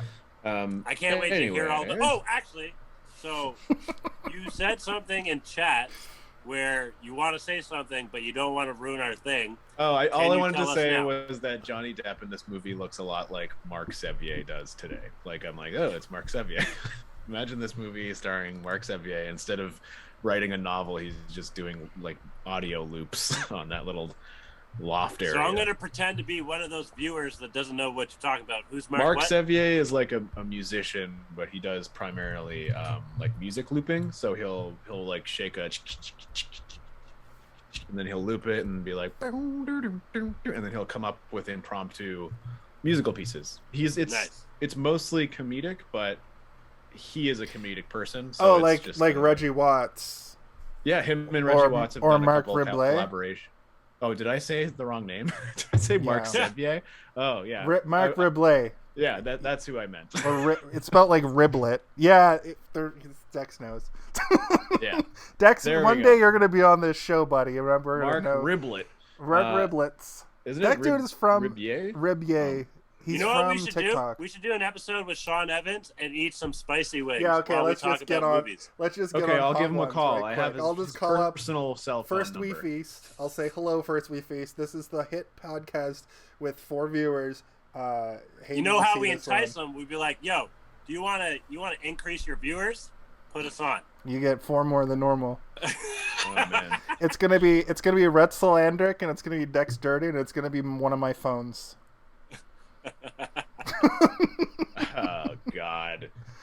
All right, bring us back, Steve. Bring us back. What's up? I do appreciate you guys watching. I do Thanks, appreciate. Dex. Thanks, viewers. I do appreciate that we have like some viewers. It's amazing. It is great. Amazing. We got 2 random subs today too, which is fucking crazy. Just random people were like, "Yeah, I'll sub to that rerun that's on right now." Was it my rerun of me talking about Obi-Wan? I ran 7 hours. Love that. I ran 7 hours of reruns today, and I showed our 2 trailer shows, and then I showed all of the video games you did last night. Oof, I was a little bit tipsy. Yeah, but there's nothing. I listened to most of it while I was just like playing Yeah, I'm a games. pretty PG guy for the most part. I don't say anything risque, especially if I know that I'm on a microphone. It's 3:00 in the morning, me and you, where it gets like we got to take that down. True. Anyway, the movie Secret Window. Kaylin, do you have anything else in your notes? I didn't really take notes for this. I did, but then I looked through them. And I'm like, this is nothing. I don't need to read these notes. I have like I during have this like conversation. 3 more things. Okay, go for it. All right, my I got a friend. question for you guys. When he's talking to his buddy, the private detective or whatever, the sleuth or whatever, they have a little chess timer, and Right. during their conversation, it's not touched. But then, from what I remember, when Buddy is like, "Okay, I'm going to take on your thing," he hits the timer, right? So Yeah. it starts his. It's like, "Okay, That's the now you owe tab, me yeah. money based on this time." That's why I thought he And was then a he lawyer. makes like a off what's the expression? An inappropriate remark about the missus or whatever, and then so Mort stops the timer. Yeah. Right. Well, you can So tell that this they're is just kind of a like nitpick. buddies. This is just me being, well, 1, nitpick, and then 2, like, oh, maybe there's something more to it.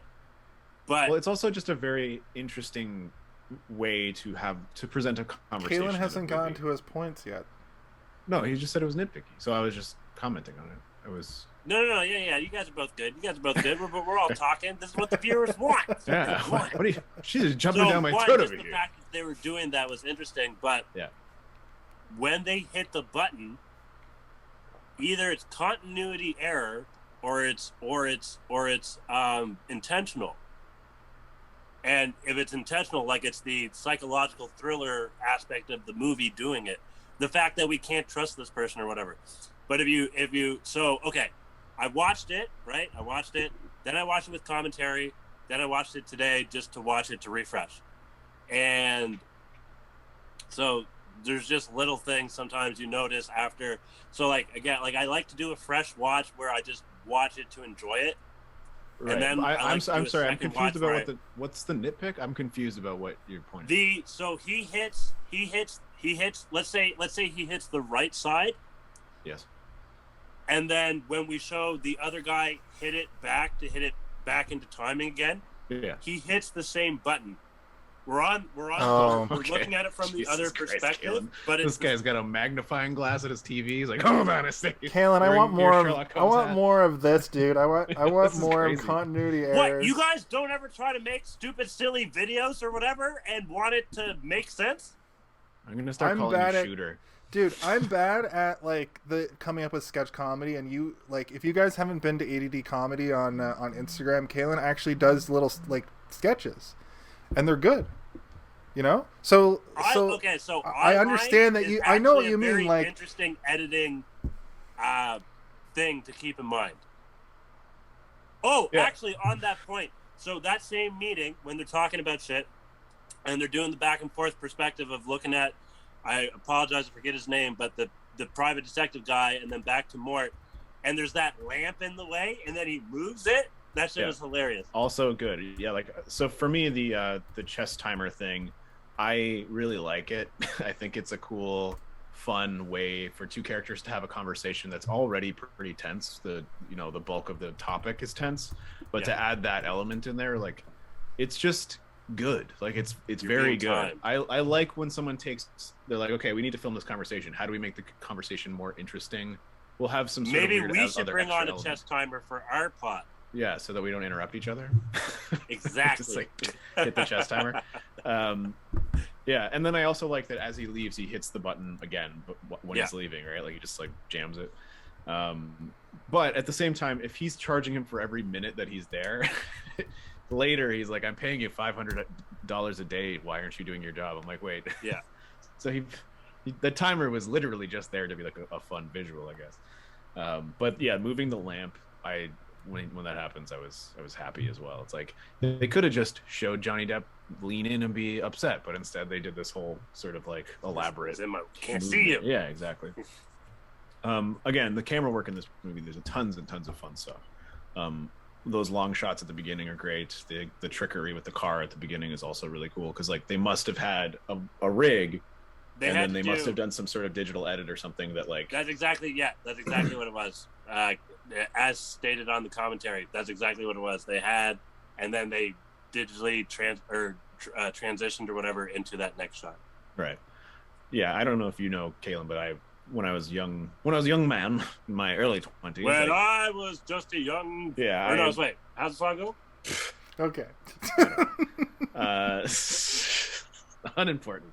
I worked on a bunch of film projects, and I did a ton of editing and stuff. So like the fact you're noticing all these little things is like, yeah, it can be really fun. Annoying in the editing room when you realize something like that, like they hit the wrong button on set. It's not like they can just go back and refilm that, It's like somebody just hit the wrong button, didn't catch it when they were recording, and then in edit they're like, well, we have to hope that nobody notices. It's like last week in 1408 where he had that rum bottle, and every time you saw the rum bottle, it had like a different amount of rum in it. But the thing is, the continuity guy on that movie was. But I mean, in the editing room, you're just kind of like, he's in a haunted fucking room. Yeah, like, who cares? Who cares? Yeah, cares?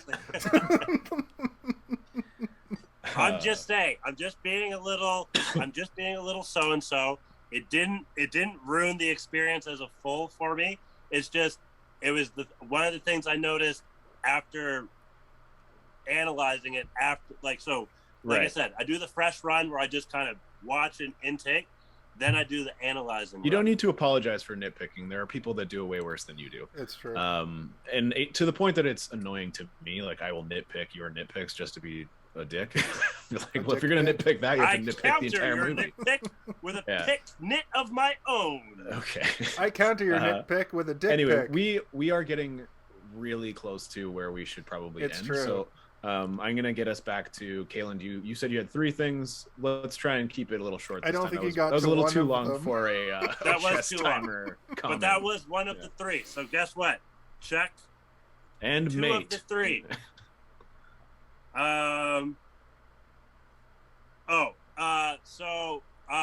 This is just a weird, I don't know, but like when he has the first, when Mort has the first nightmare, and then there's a quick little shot of Shooter, but it looks like he's wearing a mask, almost like a bandit, like bandana mask, or he's wearing like whoever the figure is that's wearing it.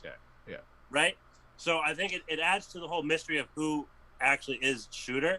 But my question is, who literally was the one that filmed that? Do you know what I mean? Like, was it Johnny? Was it John? Or was it maybe just an extra or something that they got to do it? There could be several answers to that in terms of technicality. It could be that they added that later and they just couldn't get John Turturro back to film, so they just wrapped somebody's face in something. It could be that they shot it several different ways. They're like, well, we'll film Johnny as Shooter and we'll kind of make them silhouetted so like we won't be able to tell who it is. Can't tell who. They might even have just done it to show that it was him.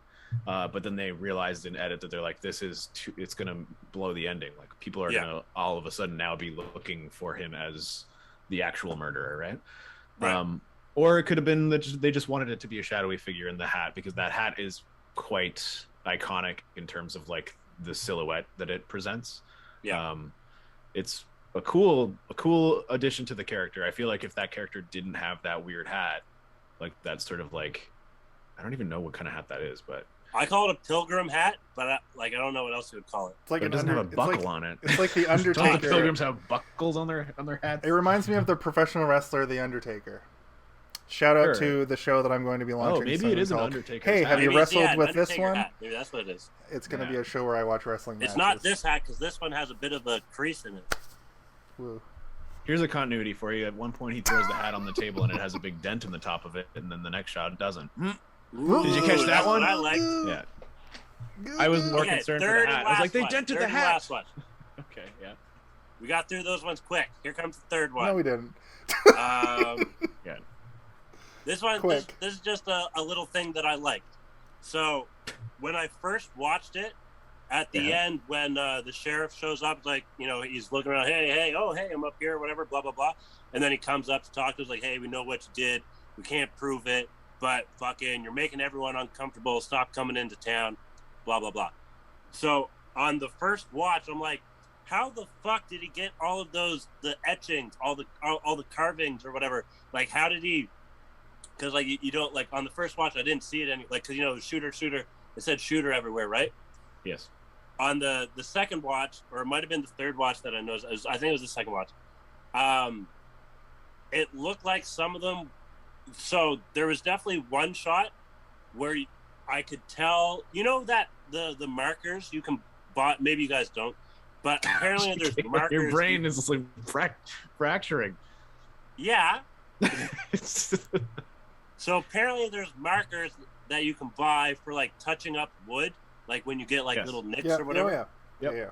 And so there was one like on the first watch, I saw was just clean wood.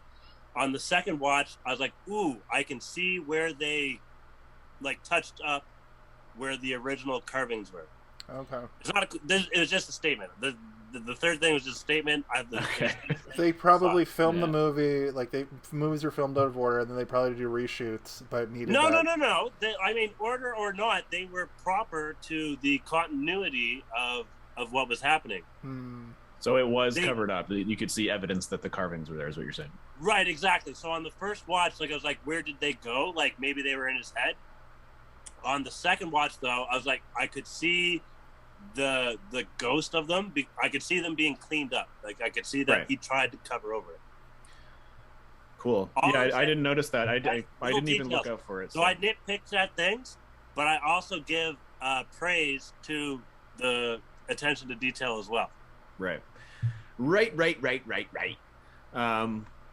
eye. I wasn't even looking out for that. I probably should have, considering it was my third watch of the movie, but I was more... Well, good thing there's three of us. I was more hypnotized by his weird, tiny little glasses that he has. It's true. I can't believe between the two of you, you've watched this movie like 7 times, and I was like, maybe the housekeeper's not real, and you're both like, what? Hold on a minute. You're talking crazy.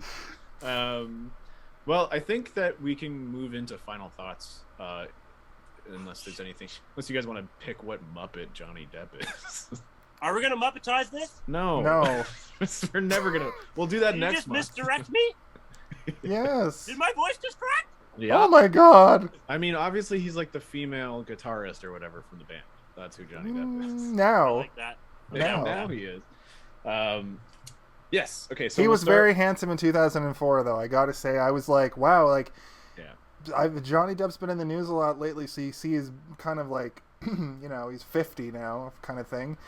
He still looks great. Don't get me wrong, right? But he's got like the same hair that he has in this movie. It's true. Well, it's like black roots with like looks like he dyed it 6 months ago. What other movie? Actually, that was a question I had. What movie did he do before this that he dyed his hair? Because I'm assuming, because it's grown out, unless he actually dyed it for this and then let it grow out. I think this I character was assuming that he did something where he dyed it and then just let it grow out and do this movie. It was to show the passage of time that he's dyed his hair and not touched it up because he's been depressed for 6 months. That's why he has. Okay. It's it's that, but also like it was the style at the time to like bleach your hair, and it was the style at the time. In 2004, everybody Streaks, stopped bleaching their called, hair. highlights. Frosted tips. In 2004, people had stopped. So this is probably a year grown out now at this point. So like, yeah, in 2002, he probably had like a that surfer look that everybody had, dark features, blonde hair. That's everybody loved that. I had that at one point. I don't think I can pull it off. I feel Imagine like it's a very face with blonde hair. I feel like it's a very high-profile necklaces. actor with a very large budget for a movie. I'm sure that the choice to have his roots grown out that far was meant to support the story. It was probably dyed It was probably like dyed that way, or literally a wig. Out of curiosity, what movie was before this movie? Oh, fuck. Pirates 2, maybe? I don't know. Like no, Pirates of He the had those Caribbean. bleached dreads. I'm pretty sure I remember bleached dreads from Pirates. He's wearing a wig in Pirates. It's not his real hair. Let me see. You guys keep talking. I'm gonna very quickly go through past all of this nonsense at the top of Google and go to his IMDb. I don't know what any of that is. The third Pirates of the Caribbean movie was before this. No? I thought this was the first or second. Well, the first one early came 2000s. out. The first one came out in 2003. So maybe. Oh, so it would have So been. this is right after. This is right must after be. Pirates. Yeah. Anyway, let's move Pirates into of the Caribbean, Once Upon a Time in Mexico, and then The Secret Window. So Once Upon a Time in Mexico came out like right before this, but Good movie. Great movie. but did he have blonde hair in it? No. He had. a wig. Oh, what about Blow? I think he had blonde hair in Blow. When did Blow come out? I thought Blow's in the. 2000?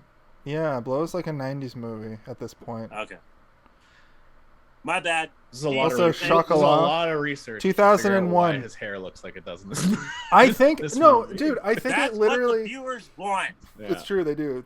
We're telling you what you want, viewers. Hold on, we need to hack the system. Yeah, hack the mainframe. Dexter is talking. The Jack the Ripper movie. I forget what it's called. Some old English movie. That's Called From Hell. From Hell. That's right. That's actually right before. I wanted to do From Hell Pirates. for Alan Moore month. Are we The still going to Moors do of that? Moore. I don't know. We talked about Spoilers. More Yeah. and more. We'll have Coming a at group you. meeting off. Well, the one thing that I like about this month is that we've chosen an author, and because his works are so varied, we're getting a lot of different stuff, which is kind of fun. It's like when we did Carpenter. If you go back to January, was it? If you go back to Yeah. January on Instagram, you can find our John Carpenter movies, and that is John Carpenter presents January. that's sort of where this movie really, the show really kicked it into gear to what it is today. I kind of Thanks, derailed Steve. us with Trey Parker and Matt Stone month, but that was good for what it was to realize that I we pissed you hate guys Trey off Parker at and Matt Boss Stone now. Yeah, Boss Level sucked, but like it was still fun to do a show on it because it was so bad. Exactly. Though I watched Time it with a loops bunch of for friends and we were February, all yeah. like, "Wah!" But Somebody I didn't like burn Edge this. of Tomorrow that much because I had just seen that stupid Future War garbage, so it just kept reminding me of that. So Right. I liked Edge of Tomorrow because it was so contrasted heavily with Boss Level. With that Boss I was like, this Level. is great. This movie's great compared to Boss Level. Anyway, let's move into our final thoughts because we're really kind of like stretching time today. That's true. Kaylin, why don't you start with your final thoughts on the movie Secret Window starring Johnny Depp and John Turturro? John Turturro. I like Turturro. John, my neighbor Totoro. Totoro. Is there a Toro? Is that a thing? Yeah, like a fucking. I think it's a cat. Bullfighter. Is it a cat? No, it's a bullfighter. Says Toro. Toro makes lawnmowers. What about? Anyway. Never mind. Okay, Yeah, I digress. final thoughts. Let's go. Come on. Get to the point before I Allow forget me mine. to sum up my final thoughts for you, Stephen. Yes. I didn't know this was a Stephen King movie. Book. Stephen King should just make movies. Like He has, and it was really bad. why and he hasn't done it make again. why High take the extra step? voltage. Because Just go making straight to movies the- is extremely difficult and time consuming, and he can probably pump out 4 books in the amount of time it would take him to make one movie. Doesn't even have Damn to it, like you're get right. a. You son of a Principal. bitch, I'm in. Doesn't even have to get principal photography. You can Yeah. just write a book. And he can do it all by himself. He doesn't need like hundreds of people to help him. Final thoughts though.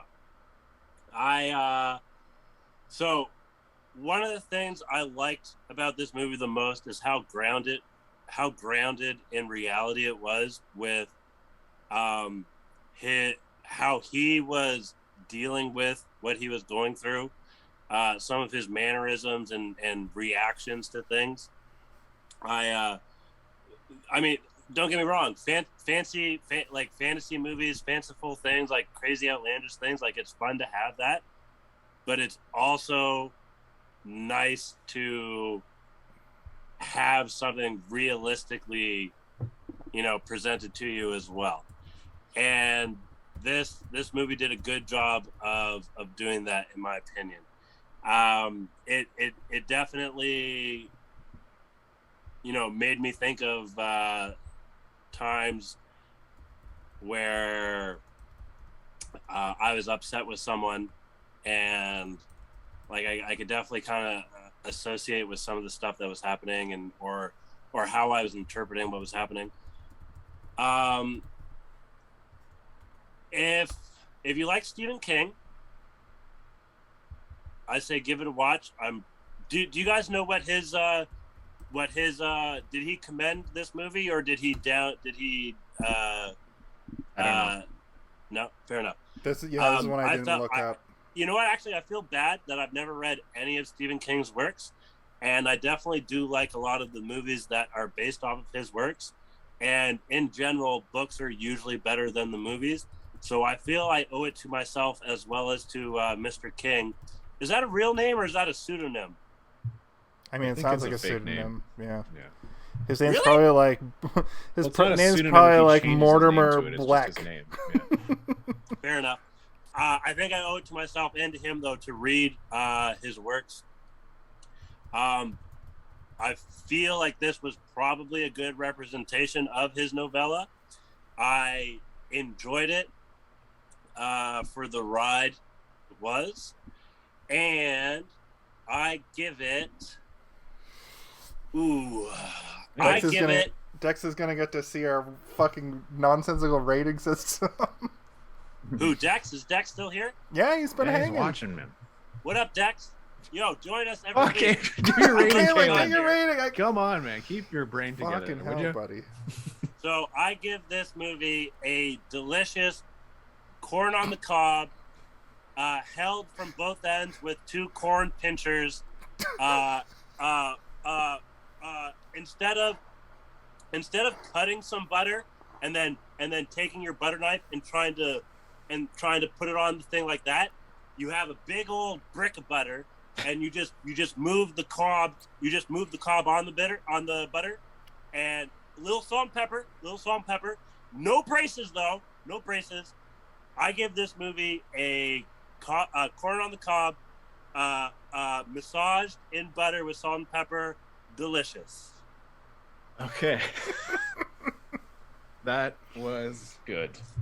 So, okay. Jason, your final thoughts, please.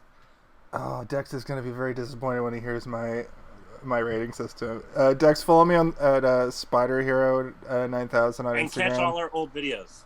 A lot of our very old videos are on there, but I do movie reviews. Like any movie I watch, I put up a little thing. And if you go back to last year and the year before, they're exceptionally long. And they're reviews, not... I give this movie a giant pinnacle of rage out of a smaller pinnacle of fire. That's what I was going to rate it. Sorry.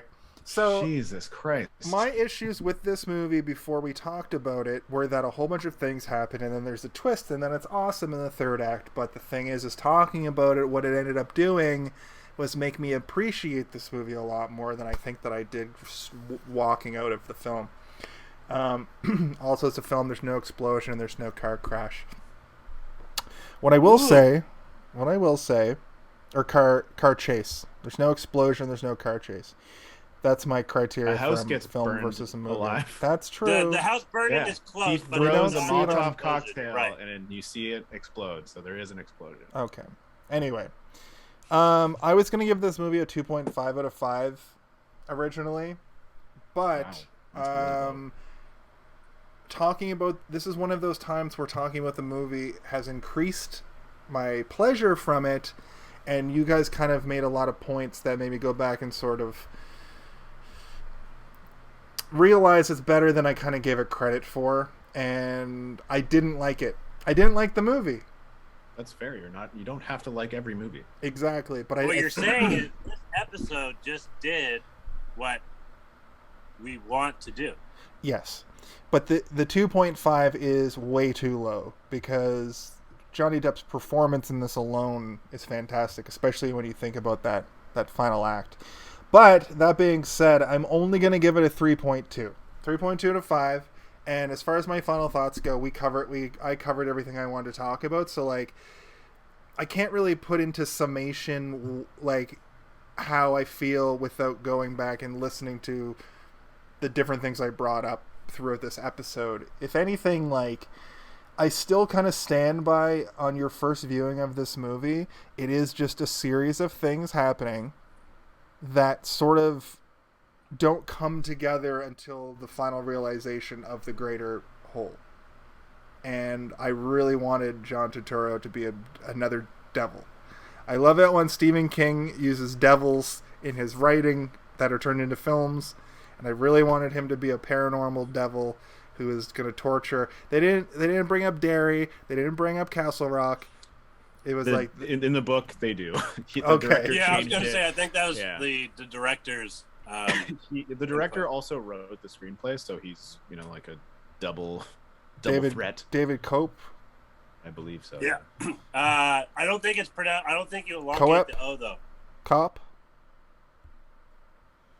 Anyway, that's my. Yeah. I'll give it a 3.2 out of 5. I'm not gonna go nuts and fucking be like it was a 4.5 because I still didn't enjoy most of the movie, but I did enjoy the all like I love a slow burn like Lost with a bunch of reveals that Lost didn't really have, but I love those mystery kind of things. Lost is a really bad example. Shows like that though, and this movie kind of had that like mystery element, that suspense, that thriller element. But the payoff is the best part. Okay. I think I don't disagree with your rating. I think that, but I do think it is if you're going to go with your rating system, a 50% is not a passing grade, and I think that this movie passes. Yes. I don't think it fails. I think it does everything that it set out to do. Yeah. That's why I felt like 2.5 is too low. 64. Yeah. Yeah. I mean, I think that it would have a passing grade in my opinion, but I can completely understand why you and like-minded individuals might not enjoy the movie as much as Kaylin and myself did. But I also, I do think that it has issues. The pacing is a little bit breakneck at times, and the parts that you're really meant to get steeped in can feel a little tricky and not necessarily satisfying. What I do think the movie succeeded in, though, was... Sorry, Steve, 1 second. This dude wrote Jurassic Park. That's probably why he knows Steven Spielberg and was able to get those rock shots. I didn't realize... I knew that name, but I didn't realize that this dude is, like, so fucking... Like, has wrote so many movies. Yeah. He wrote Toy Soldiers and Carlito's Way. Yo, remember and Mission Small Impossible. Soldiers? Anyway, sorry, Steve. Oh, and wait, Snake Toy Eyes. Soldiers, Small Soldiers? No, those are two different movies. That's true. One is about Toy Soldiers children is in the different. army, and one of them is about toys that come to life. Yeah. Try and kill you. My bad. I thought it was Small Soldiers. But he did write Carlito's Way, and he did write The Shadow. And Mission Impossible and The Lost World and Snake Eyes. A lot of adaptations. Snake Eyes. Is Snake Eyes an adaptation? I don't know what that is. Snake Eyes is that dumb movie with Nick Cage. Yeah. Oh. Where he's like a gambler or some nonsense. Anyway, let me finish my final thoughts. Okay. Guys. Yeah, he let us final What thought. I do think the movie succeeded in was its depiction of a person at the lowest depths of depression.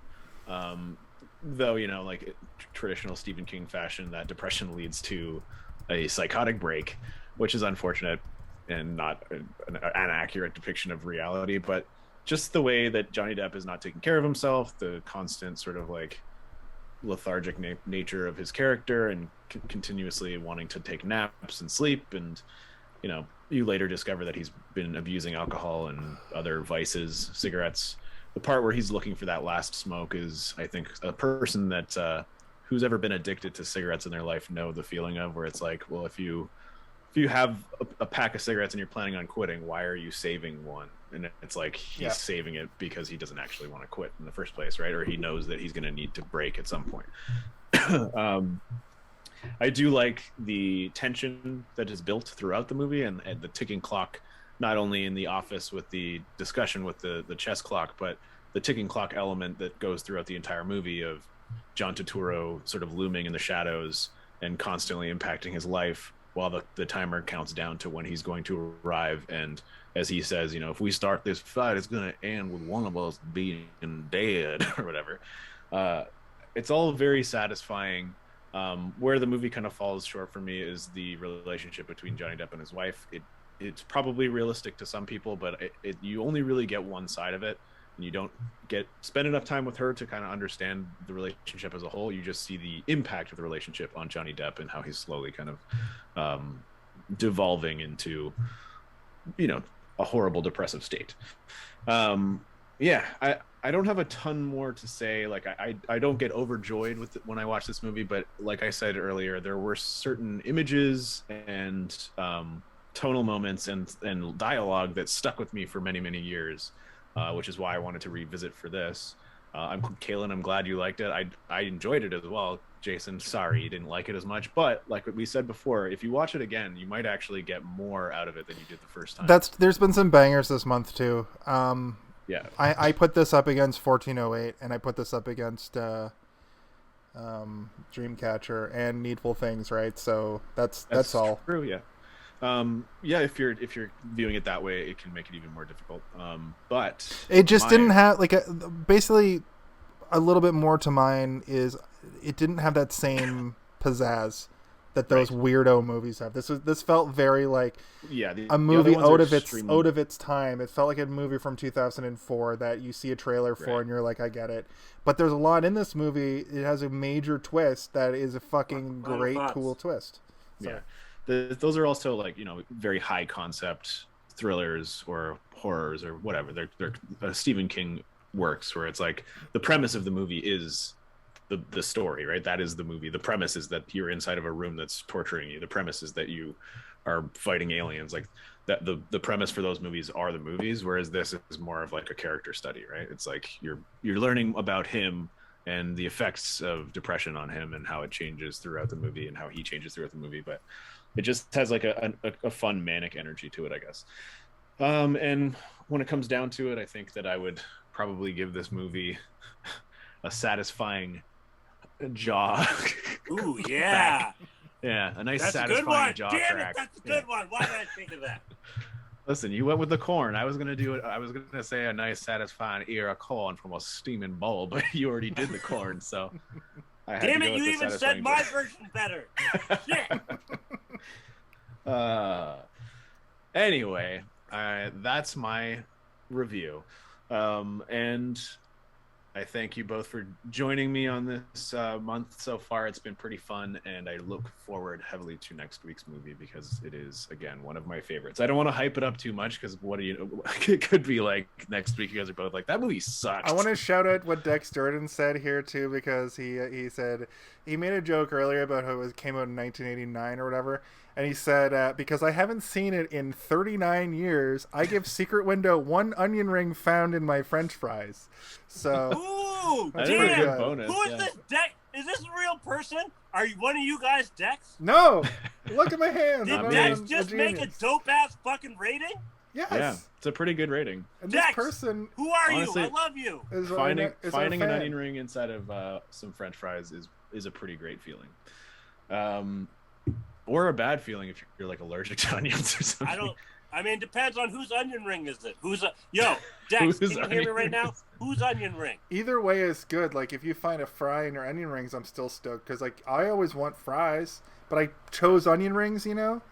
Anyway, let's take it home. I want to go look at images you want to leave us for some reason. No. It's Thursday night, Kaylin. I got shit to do in the morning. Not me. I have work off tomorrow. I'm going to go play video games. Maybe I'll stream it. Cool. Anyway, for Kaylin, and for Jason, I am Steven. And for Kaylin and Steven, I've been your Jason. Can I just say that? Nope. No, I need to. Oh, for fuck's sake. Steven started with, for Kaylin and Jason, I'm Steven. So that, since my name came up first, I should say, for Jason and Steven, I'm Kellen. Sounds like a conversation and we then can have Jason off mic. should say, I'm just saying, for equilibrium or like whatever, fairness or something, I don't want my name saying first all the time, or not all the time, but like, anyway, what I'm trying to say is, can we? Now I know why you freaked out so hard about that cup being too close to the edge in the movie. Sorry. For problems. Jason I and have Jason, OCD or I'm ADD Jason. or ADD Hey, or... thanks for watching. Just wait. Are we? Oh, just wait. Okay, I didn't do my thing.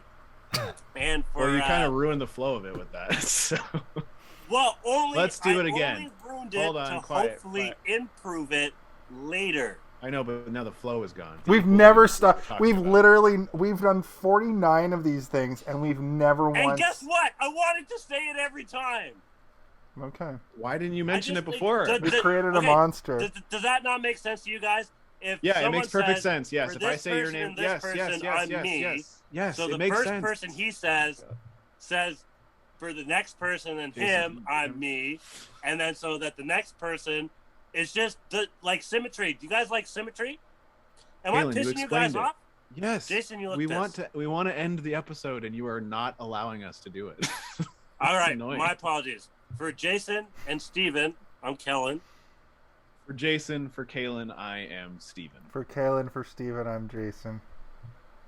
There we go. And let me ask you a sound question. so sad. I'm sorry. I didn't want to do that. And hey. Did you see this one? Well, I do have to ask. Hey, did you see this one? How did you see this one? Hey now.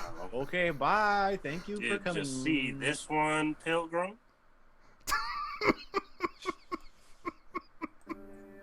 I think we're still live. We are You're still laughing, live. but we're still live. I put the thanks for watching up, and they can definitely still hear Kaylin, us. questions like that can wait until after stream. They can still hear us. Oh. Stop. Hey, did Stop you see this one? streaming. We love you. Come This is back the next post. week. I got the post roll up right now with the music. Oh. It's amazing. So it's just Is the it counting up? banter afterwards. Like, you guys watch the game, Yeah. not the actual like. Yeah, Dexter Hockey, can hear, baseball game, but, Dexter like, is the telling us movie, in the chat. game. He can hear all about it. I hear it all. I think this is a funny segment because I'm only gonna run it for like a minute. A I liked minute. it. I thought tonight was great. I thought tonight was like at the amongst This the might be pinnacle of our best. From a production value standpoint too, I think this might be our best episode ever because the thing that I put together with a post roll and a countdown and So, what about all the technical difficulties? You guys forgot about those. yeah. We're getting better.